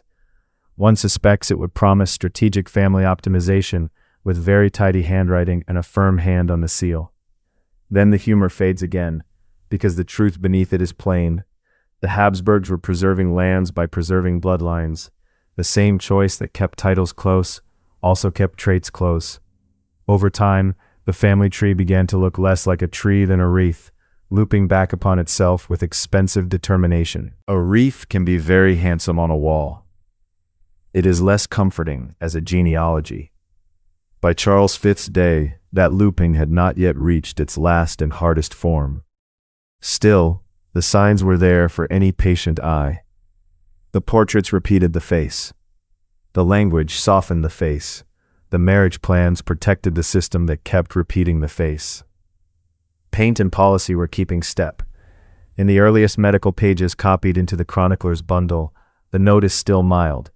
Dr. Hieronymus, or one of the drier men whose voice he later inherited, gives the matter only a line. I note a family cast to the chin, no intervention is proposed. Then he moves on to appetite, sleep, and the weather. The entry is almost soothing in its brevity. That, too, belongs to this period. Nothing has yet become impossible. Nothing has yet forced the whole court to look too hard, though the court is already learning not to look too directly. There is still enough ease in the system for the old phrases to function and the old portraits to persuade, and persuasion was the palace's daily bread. The chronicler says it is worth lingering here for a moment, because this middle stage is easy to miss. People like beginnings and endings. They like a first sign and a last consequence.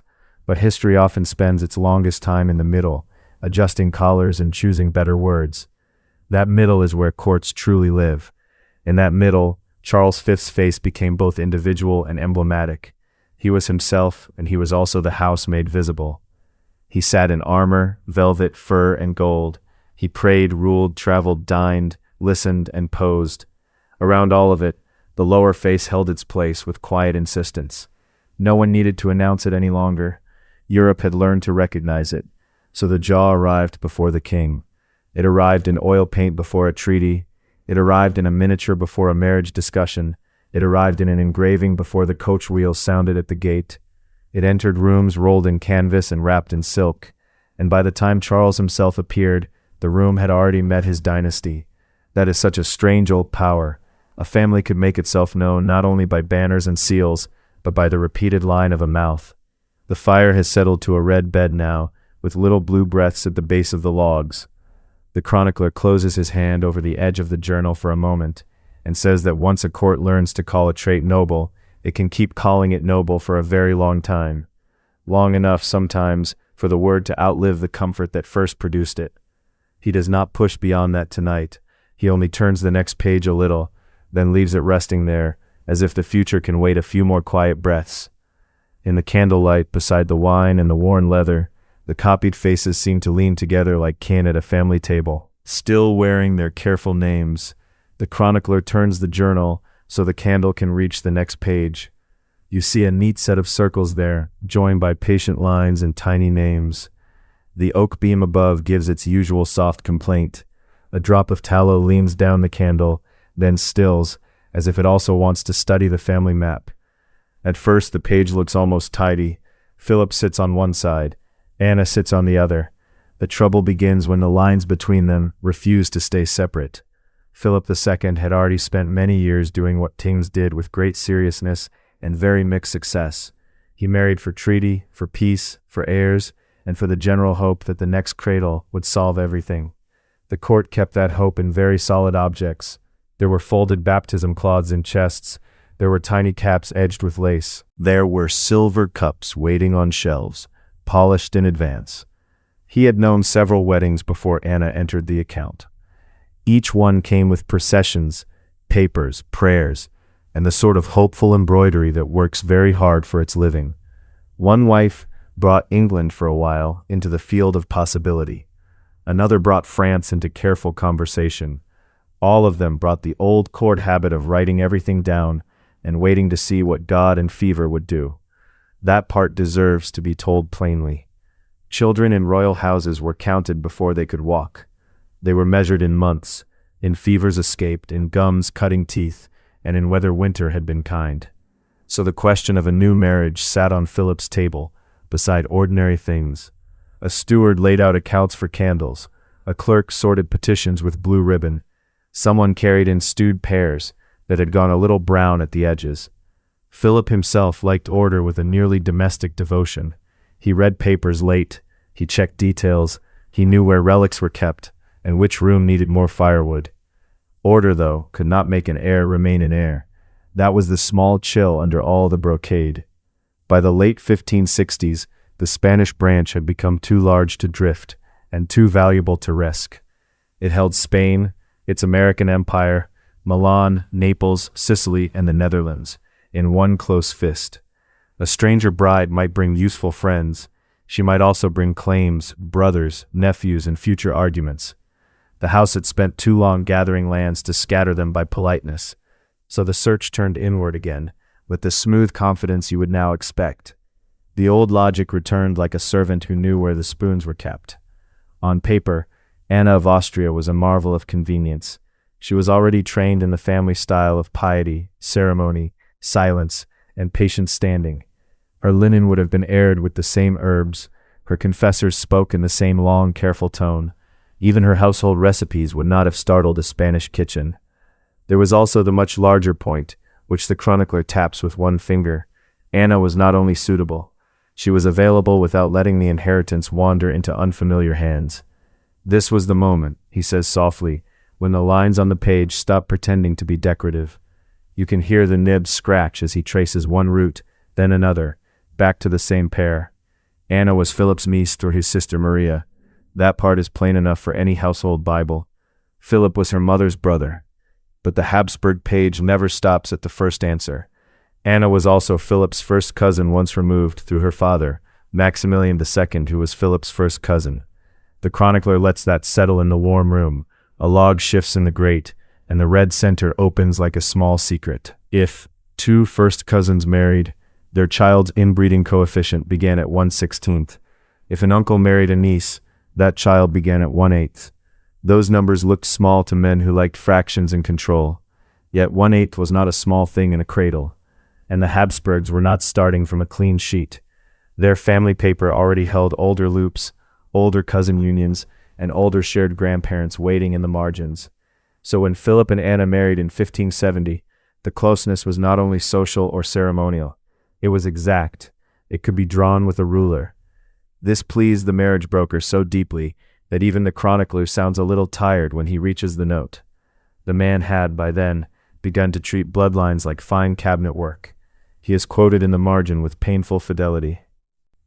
Technically they are cousins, he says, but cousins of a very particular and strategically advantageous kind. There is a blot after that sentence, perhaps from laughter, perhaps from despair. The chronicler does not say which. On another sheet the broker had expanded his point with heroic confidence.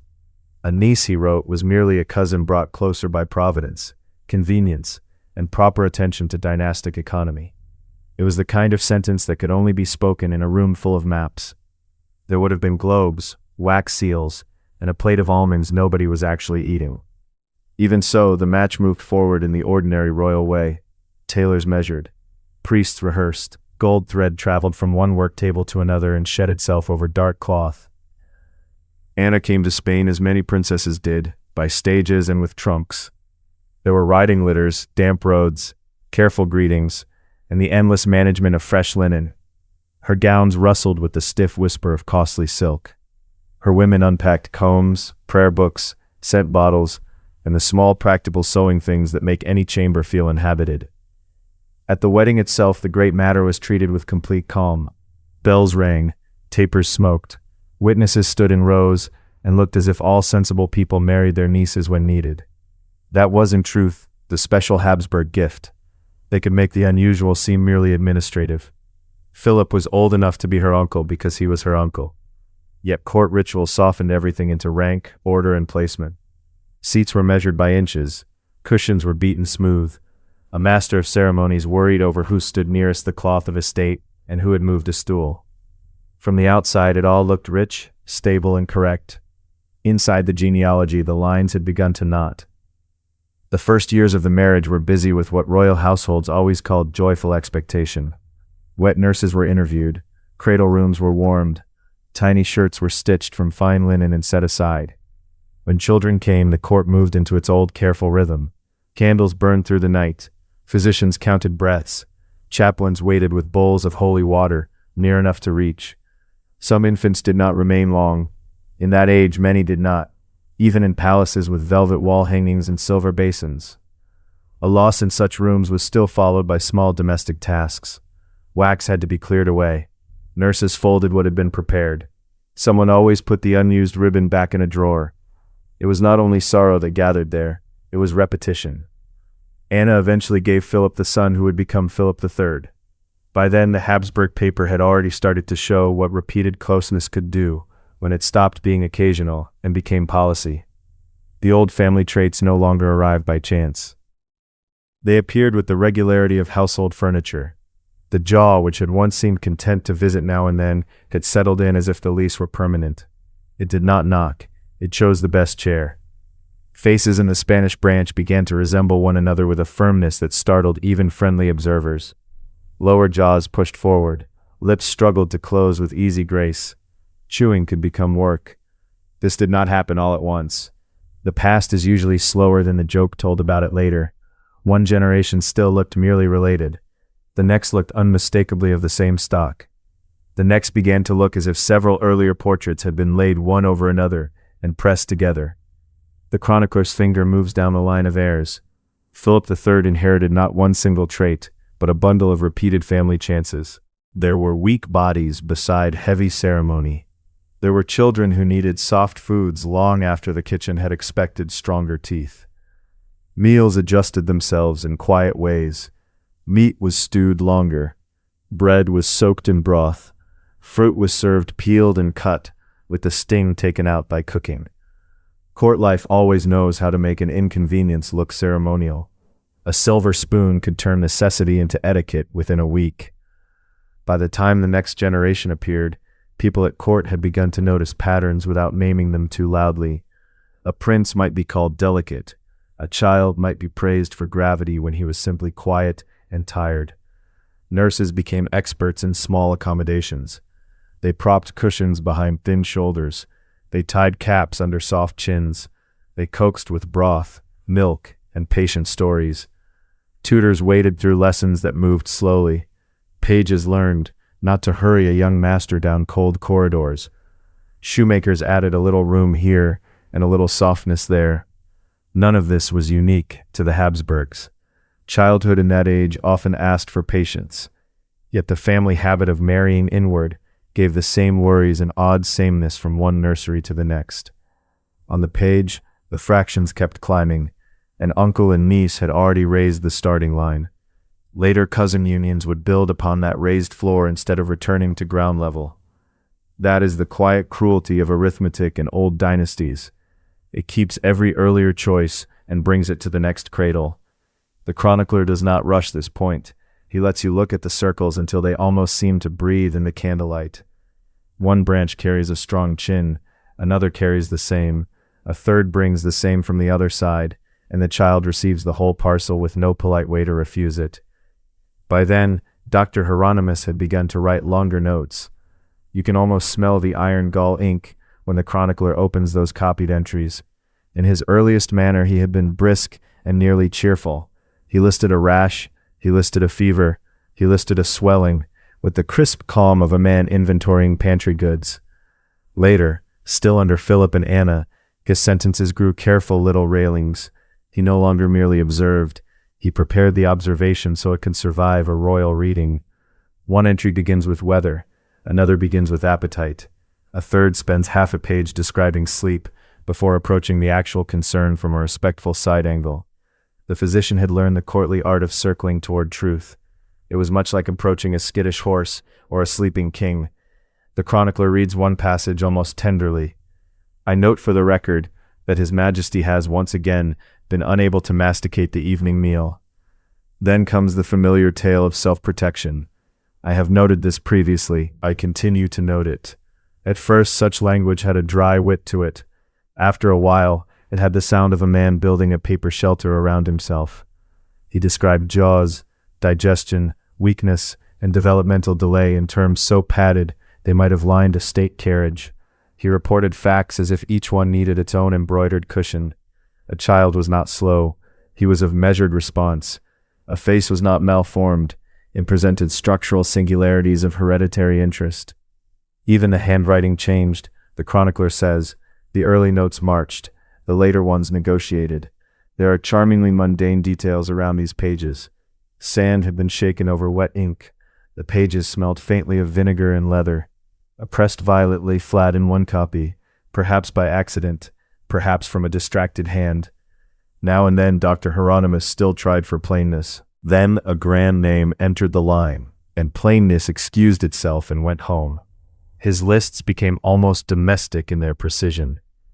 which broth had stayed down, which room had been too cold, whether the evening milk had been taken from a silver cup or a painted bowl. That kind of detail makes the past feel near enough to touch. Behind every dynasty sat a servant carrying warm cloths and a physician wondering how honest he dared to sound. As the children of these close unions grew, the doctor's pages thickened. He was no longer charting isolated oddities. He was watching traits recur with a family punctuality. The jaw returned, slow development returned, frailty returned, so did the need for caution in every sentence that mentioned them. The chronicler does not laugh here. He only turns a page more softly than before. He says the people nearest the cradle saw enough. They saw how long a spoonful could take. They saw collars altered for comfort. They heard sleep made noisy by a difficult face and a narrow mouth. In such rooms, even grandeur becomes very small. There is only a basin, a blanket, a nurse, a chair, and a child who cannot be argued into easier health. The court responded in the only way courts truly know. It added ceremony, gentleness, and denial in suitable proportions. Some things moved from the physician's notebook to the painter's studio almost without pause. The court could not change the face, but it could choose the angle. By this point, the portrait painter had stopped treating the three-quarter turn as an occasional kindness. It became his house style, then his doctrine, then almost a rescue craft. The studio smelled of oil, varnish, and damp plaster. Brushes stood in jars like a tiny forest. Chalk dust sat on cuffs and sleeves, no matter how careful the apprentices tried to be. The sitter was turned a little from the strongest light. A hand was lifted near the chest. The lace collar spread its pale geometry and did loyal work. The painter's note, copied by the chronicler with affectionate awe, is wonderfully restrained. I have chosen a three-quarter angle, which I find most flattering for the architecture of the face. Architecture in this case had become a career. So had discretion. At first the angle was only slight. A direct face became a turned face gained a shadow gained a glove, a beard line, or a noble hand resting with great confidence. Soon the pattern became impossible not to see. Fathers and sons stood in similar poses, with similar collars, similar black satin, and a similar wish not to be painted straight on. The painter never complained. He adjusted. He shifted light toward the forehead and eyes. He softened the mouth with a hint of beard. When the sitter was old enough, he let a jeweled sword hilt take up attention that might otherwise wander lower. He also learned the value of the seated pose. A strong chair, a table corner, and a folded paper could do wonders for composure. These were not dishonest pictures. They were loyal pictures. A portrait in that age was not a mirror. It was a formal agreement between bone, rank, light, and hope. Yet hope had to work harder with each generation. The family likeness was growing bolder, while the court language around it grew softer. By the time the next heirs came to be painted, the three-quarter angle was no longer merely flattering. It was standard practice, like starching collars or warming gloves in winter. One can imagine the apprentices learning it as a rule. Crown first, lace second, turn the head gently, pray for a good left side. You would see the same skill in many courts, of course, but in the Habsburg rooms it acquired a special urgency, almost tender in its persistence. The chronicler says the painter served the dynasty like a mason patching a beloved old wall. He did not deny the crack. He kept it from becoming the whole view. Back at the marriage table, none of this had counted as an argument against repetition.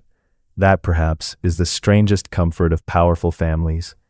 Evidence could gather in nurseries, dining rooms, and studios. Yet the dynastic answer remained much the same. Keep the lands together. Keep the name above the throne. Keep choosing the familiar blood. By then, the marriage broker had refined his style into something close to lacework. He no longer made short excuses when long ones were available. In one memorandum, he addressed concern about closeness with a confidence so smooth it nearly glowed. Degrees of kinship, he wrote, should be judged by strategic yield rather than rustic alarm. He then returned to his favorite sentence and improved it in passing. A niece, he suggested, was not scandalously close, but optimally adjacent within the family interest. The chronicler closes his eyes for a moment after reading that line. The fire gives a small sigh through the wood. If the man had printed calling cards, they would have needed margins on all four sides.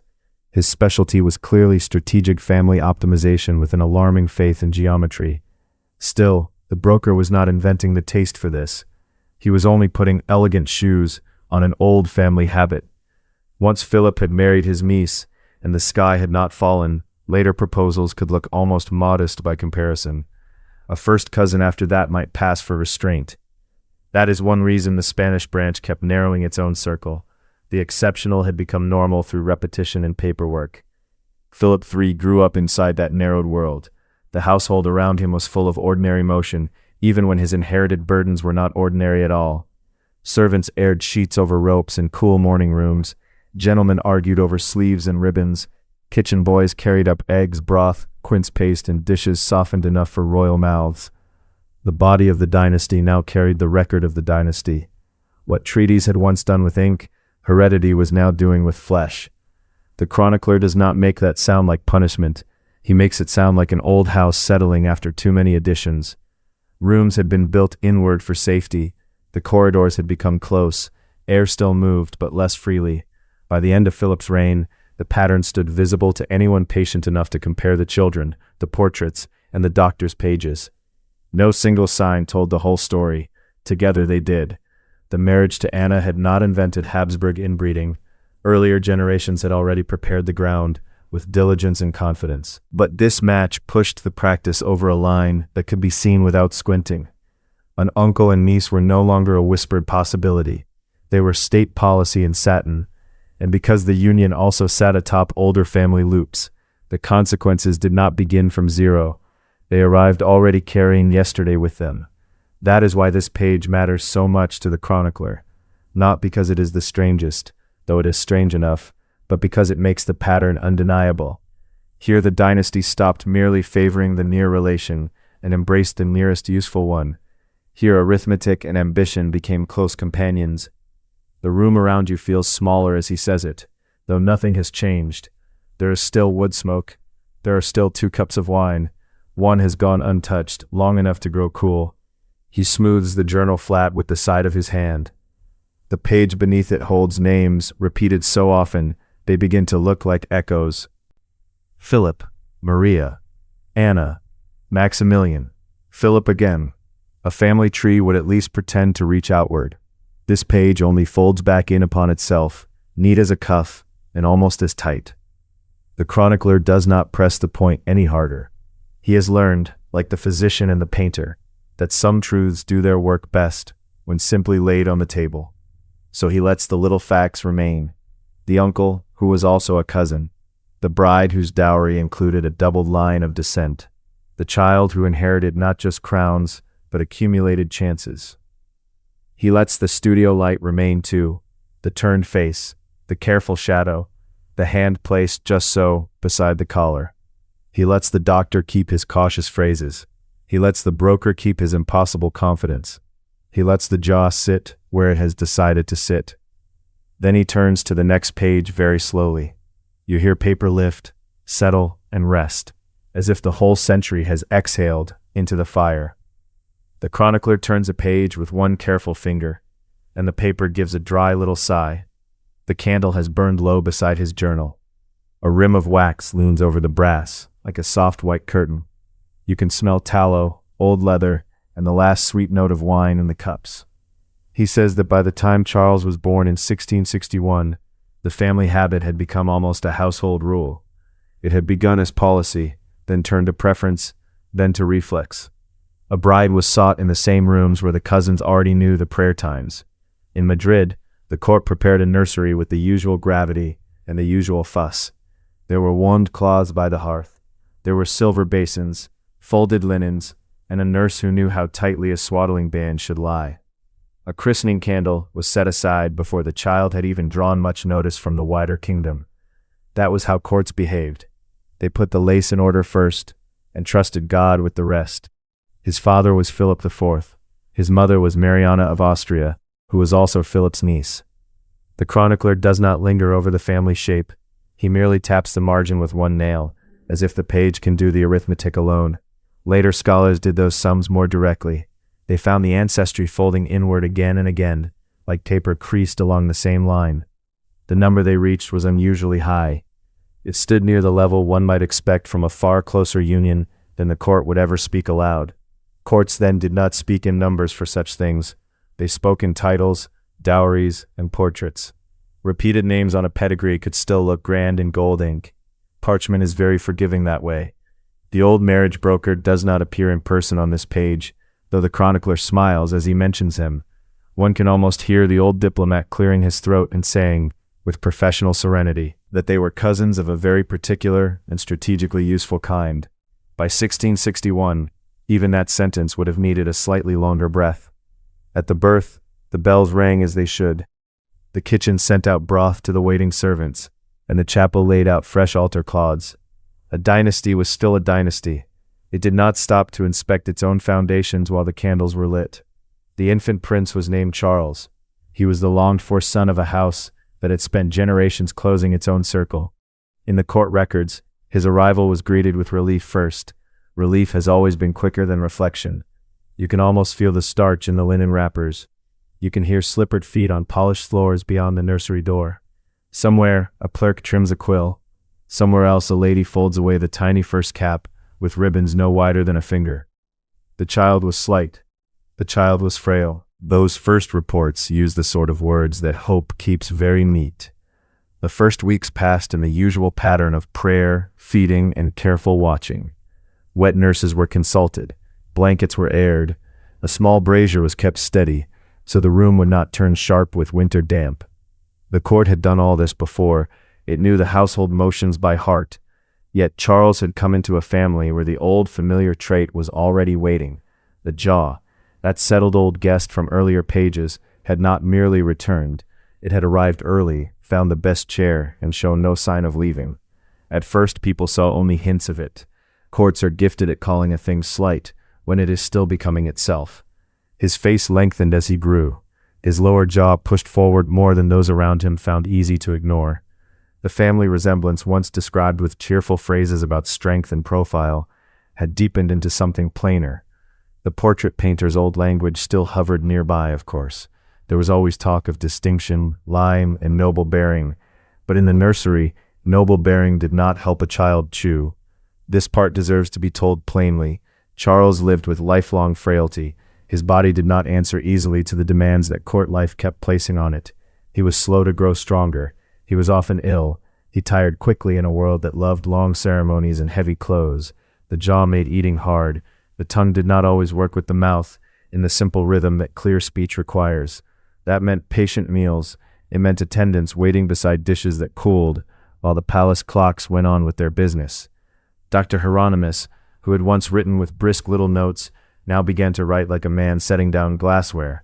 Nothing could be said too bluntly. Nothing could be omitted either. The physician observed difficulty with chewing.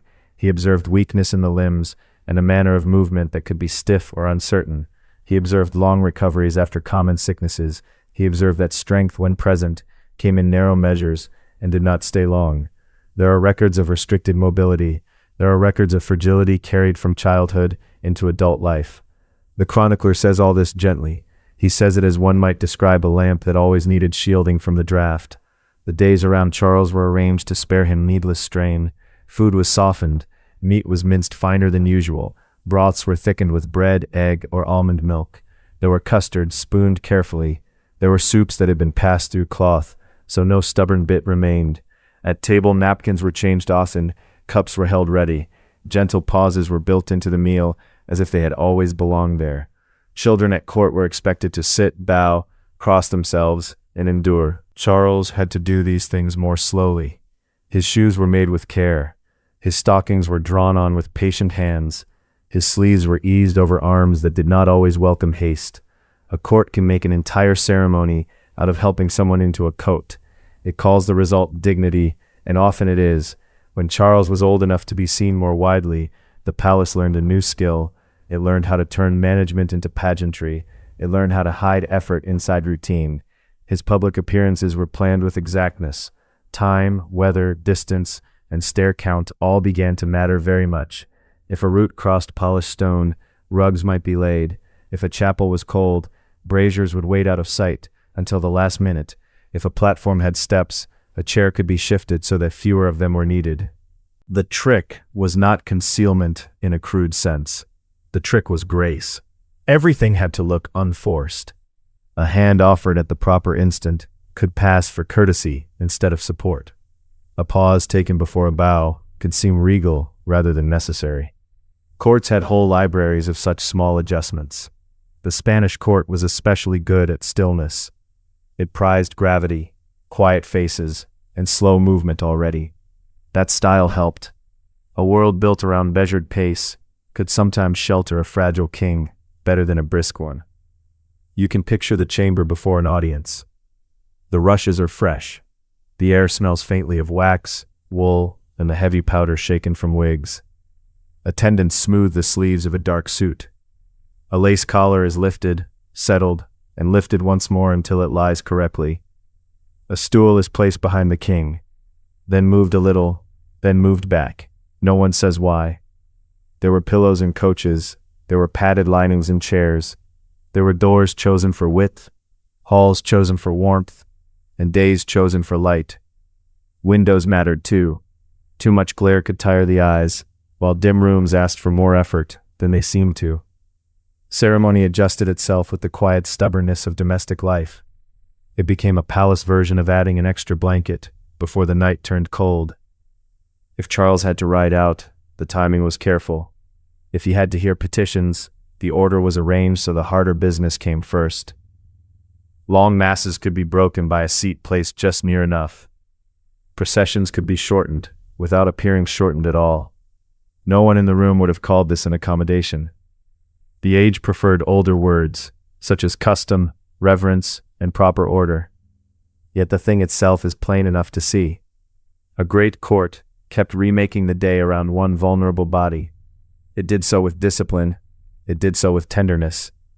It also did so because kingship required a visible king, however carefully the visibility had to be arranged. When he was a boy, regents and counselors spoke in rooms beyond him. When he grew older, they still did much the same. His reign began in childhood, under his mother's regency, and the machinery of rule carried on around him. Clerks copied decrees. Secretaries dried ink with sand. Messengers waited in antechambers with their hats against their knees. Meanwhile, the young king was dressed, fed, coached, watched, and preserved within the frame his family and court could still maintain. The chronicler lifts his cup here and wets his lips, as if the next pages have grown dusty with caution. He says there are courts that perform splendor. Then there are courts that perform endurance, which is a quieter art and often a harder one. Charles was married because dynasties are patient about many things, but never about heirs. Hope was laid out for those marriages like another place setting. It sat politely at the table and stayed there year after year. First came Marie-Louise of Orleans, later came Mariana of Newburgh. Each arrival brought trunks, chapel music, ladies, new fabrics, and the renewed household habit of discussing the future in lowered voices. When a royal bride arrived, the palace changed smell for days. There was fresh cedar from open chests, orange flower water, and the faint dust of travel shaken from hems. New napkins were marked with new initials. New cooks tested favored dishes from another court and argued over sauces with steady conviction. The hope, however, remained only hope. No child came. This, too, deserves plain telling because the matter was grave, even when spoken softly. A king without an heir is not only a private sorrow, he is also a question mark placed over maps, taxes, treaties, and supper conversations from Madrid to Vienna. By then, Charles's health had long been a concern. Childlessness gave that concern a wider room to echo in. People noticed his weaknesses without saying them directly. They noticed them in delayed appearances, shortened outings, and the ever-present care built into each day. At court, such noticing becomes a habit of the eyes. A servant learns to set a chair before being asked. A master of ceremonies learns how long a procession can last before dignity starts to fray at the edges. That was the daily truth around Charles. It was not loud. It was made of cushions, schedules, soups, and faces trained to calm. In those same years, Dr. Hieronymus kept writing. His early entries, once neat and almost cheerful in their brevity, had become pages of official caution. The chronicler says you can see it in the paper itself. The margins grow crowded, and the sentences begin to tiptoe. One sheet notes weakness after exertion, another records persistent trouble with eating. Another lists bouts of illness with a patience almost heroic in its dryness. Then comes the longest entry he ever wrote. The old man at the fireside pauses before he reads from it.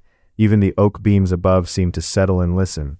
The physician begins by noting the date, the hour, the weather, and the king's state upon waking. He records the texture of the morning air. He records the warmth of the bed curtains, the length of the night's rest, and the difficulty of the first meal. He writes that His Majesty has again found mastication difficult. He writes that this has been observed before, entered before, and continues to require observation. He writes of weakness in the legs in terms so careful they nearly float. He writes of fatigues, inconveniences, and recurrent impediments, all dressed in ribbons of respect. He never once allows the sentence to become cruel. He never once forgets that the patient is a king. There are notes on movement from chamber to chapel. There are notes on the need for pauses, attendance, and frequent adjustment of routine. There are notes on digestion, sleep, appetite, weather, and the effect of long audiences. It is medicine written inside etiquette. It is truth wrapped, folded, and tied with the nearest court ribbon. Still, the truth is there. The chronicler says Dr. Hieronymus wrote like a man carrying a full bowl across a polished floor. Not a drop must spill, yet the bowl must reach the table.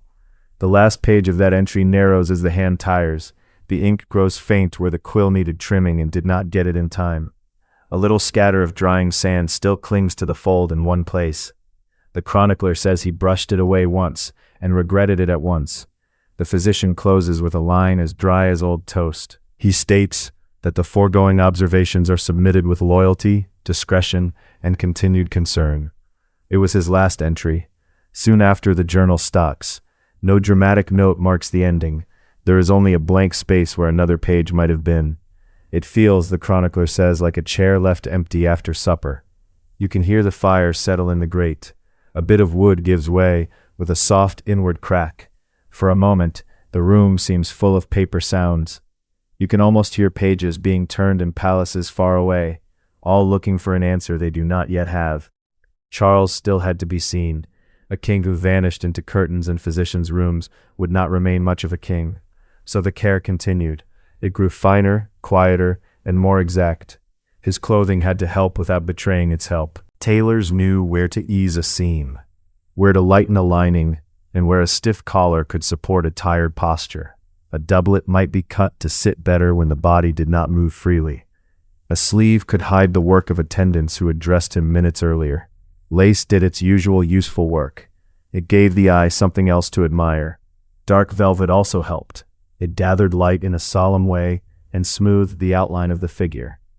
Jewels could pull attention upward. Gold thread could distract from an awkward line of movement more neatly than any courtier's conversation. There is something almost touching in these practical arts. A court famous for rank learned in the end to become very good at kindness by inches. Then the portrait painter received his commission. The chronicler smiles into his cup at that. He says no artist ever faced a greater test of composure or a harder problem in furniture placement. By then, the painter's language had become a small profession of its own. He no longer mentioned likeness first. He spoke of light, angle, drapery, and the arrangement of hands. He spoke above all of the face as architecture. For Charles, he chose his tools with exceptional tact. The chair was set a little higher than usual, the body turned not fully frontward and not fully aside. It was the old three-quarter answer, now elevated almost to statecraft. He kept the line of the jaw from the harshest light. He placed the collar so its white spread softened the lower face. The hair was arranged with care at the temples. The shoulder nearest the viewer carried enough weight to steady the pose. One hand rested where it could suggest control. The other was given something to do, because occupied hands always look more certain in paint. It may have been a glove. It may have been a hat. Courts keep such details precisely because they are not the real subject. The real subject was continuity. The real subject was that Spain still had a king, and the king could still meet the eye. Portrait sessions are rarely grand in themselves. They involve stools, silence, aching backs, moved candles, and servants pretending not to notice delay. Pigments are ground. Brushes are wiped on cloth. Someone adjusts the curtain by an inch, and then swears inwardly when the light changes again. For Charles, all this became more delicate. Poses had to be held within reason, and reason had to be hidden inside majesty. The painter, according to one court note, requested frequent rests. He phrased this as a matter of preserving freshness in the complexion.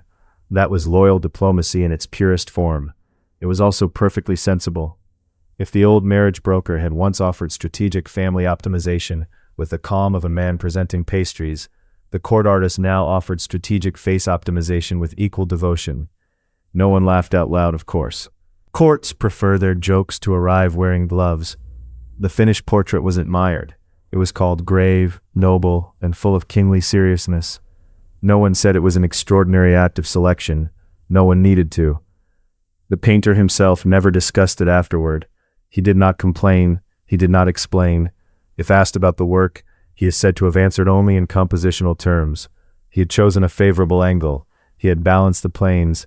He had respected the architecture, and then he would fall silent. The chronicler thinks that silence was not embarrassment. It was craft. An honest court portrait is never the same thing as a blunt one. It tells the truth a court can bear to hang on a wall. In Charles's case, the painter produced something nearly miraculous. He made fragility look ceremonial. He made strain look still. He made persistence look like rule. By then, however, the shadow around succession had grown longer than any painted sleeve. This was not only a matter for Spain.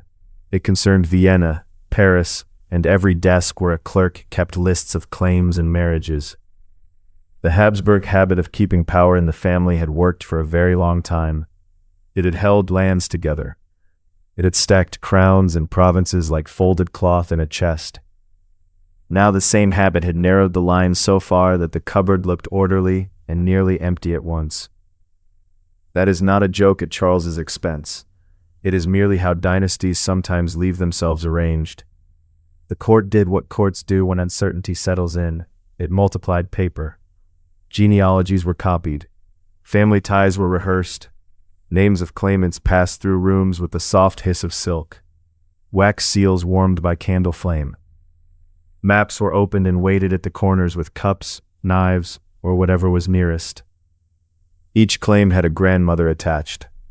Each grandmother led to another marriage, and that marriage led back into the old familiar circle. The family line, which had once seemed such a useful knot, now looked harder to untie without fraying half of Europe. Meanwhile, the king's ordinary day still had to proceed. A basin still had to be brought in the morning.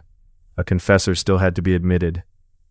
A broth still had to be salted lightly enough, then carried in before it cooled.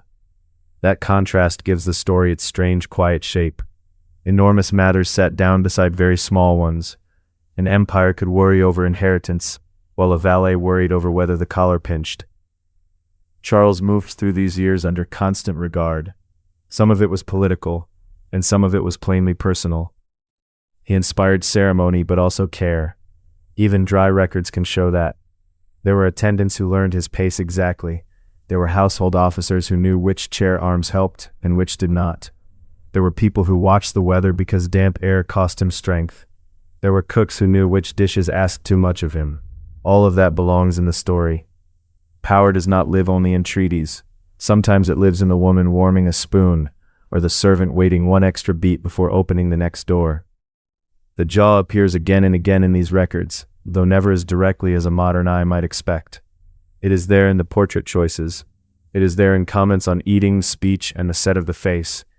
It had become less a family resemblance than a permanent court condition, like drafty corridors or excessive etiquette. No one invited it, and everyone learned to arrange the room around it. By the end of Charles's life, the matter of an heir had become impossible to ignore. The marriages had brought hope and companionship of different kinds. Advisors counted possibilities the way innkeepers count candles on a wet night. Carefully, reluctantly, and more than once. This did not make the palace frantic. Frantic is seldom the right word for a place trained in ritual. It made the palace attentive. It made every illness, every recovery, and every rumor travel farther than it otherwise would. The chronicler notes that even ordinary sounds began to seem loaded with meaning. The closing of a carriage door can set off speculation. The delayed entrance of a physician could stir a hallway into whispers. Still, the day remained made of ordinary things. Sheets were aired, prayers were said, accounts were checked for wax, coal, and kitchen spice. That is one of the dimmer truths of the past. Great uncertainty often arrived wearing house slippers. Charles died in 1700, the last of the Spanish Habsburg line. The chronicler says this without flourish. He says it as one might set down a cup that has finally gone empty. With him ended the direct Spanish branch that had spent generations guarding its own inheritance so tightly. The succession crisis followed because there was no simple next step left. Claims spread outward through marriages, dowries, and old agreements. Europe began to look at Spain the way heirs look at a locked cabinet whose key has gone missing. Even here, the chronicler keeps his voice low. He is not interested in noise.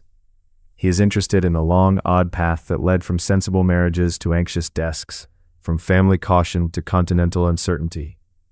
The fire has burned softer now. The leather journal lies open between the cups, and the ink on the last line shines where the candle catches it. You listen while the old man rests his hand on the page.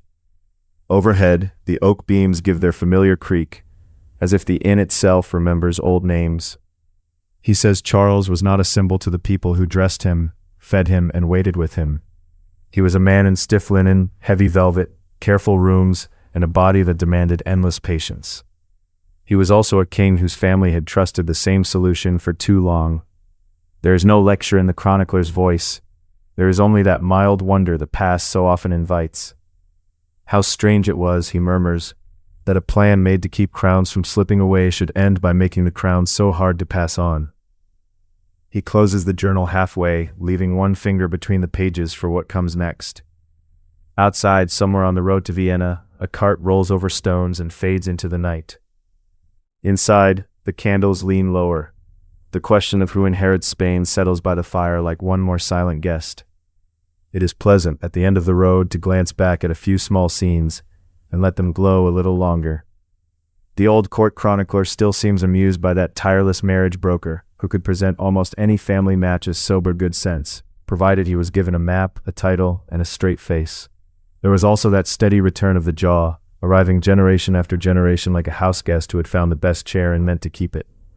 And somewhere beside it stood the portrait painter, calm as ever, choosing a 3/4 angle with the grave care of a man rearranging a curtain and not in any way negotiating with bone. Then the room reached that final strange stillness in 1700, when Charles II died and left the Spanish throne wholly empty, as if a chair at supper had suddenly become the most important chair in Europe. France looked at it, Austria looked at it, England looked at it, and the chronicler gave that soft, dry verdict that it was the most expensive consequence of a family's long refusal to hire outside itself. It is easy to feel the tale settling now, like ash folding down into the red part of the fire. The wine has gone still in the cup, the tallow has burned low, and the old oak beams keep their slow, familiar creak above you. The night has weight now, but it is a kind weight. It rests on the inn, on the road to Vienna, on the closed fields outside, and on the worn leather journal as its pages come gently together. And there, perhaps most quietly of all, is the small comfort at the end of the line.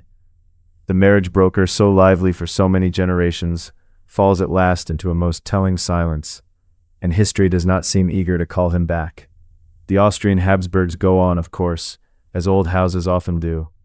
Yet their marriages begin to stray a little farther outward, and the family tree, which had spent so long behaving like a wreath or a very grand roundabout, remembers at last that branches are allowed to branch. So the whole long business grows dim in the pleasant way old stories do. Power, titles, portraits, physicians' notes, careful smiles, and diplomatic letters all draw back into the firelight until only their shape remains. Even Dr. Hieronymus, who could note almost anything for the record, seems to leave the last page with unusual mercy. One feels that his pen, after so much careful diplomacy, is finally allowed a little rest. And the portrait painter may set down his brush without further compositional heroics. He has served his dynasty faithfully, and no one can ask more of a man than that, especially when the architecture of the face has been making its own plans for a century. As for the empty Spanish chair, it does not stay empty in the end, though it takes Europe an immense amount of paper, talk, worry, and polished shoes to decide who should sit there. The scramble moves outward into treaties and claims and long official murmurs, which are history's preferred way of turning a family problem into a continental one. That seems almost fitting for the Habsburgs. They had built Europe's most exclusive family business, and when the direct line failed, the whole board appeared at once, each branch holding documents, blood ties, and a very sincere expression. By then, the joke had nearly told itself. For years, the marriage broker had promised that every arrangement was strategically advantageous, and then at the final test, strategy produced not clarity but a cue. Still, there is something oddly soothing in how the story ends. Not neat exactly, and not tidy, but quieter than it might have been in memory, with the loudest things worn down by time into names, dates, and the hush of turning pages. The chronicler's hand rests on the journal now. The fire has lowered itself to embers, and the red light on the leather looks soft and old, like the last little glow on a sign that has hung above an inn for many winters. Outside, the road to Vienna waits in darkness and says nothing at all. Inside, the tale has done what old tales do, and made a complicated world small enough to fit between the hearth, the table, and 2 cups.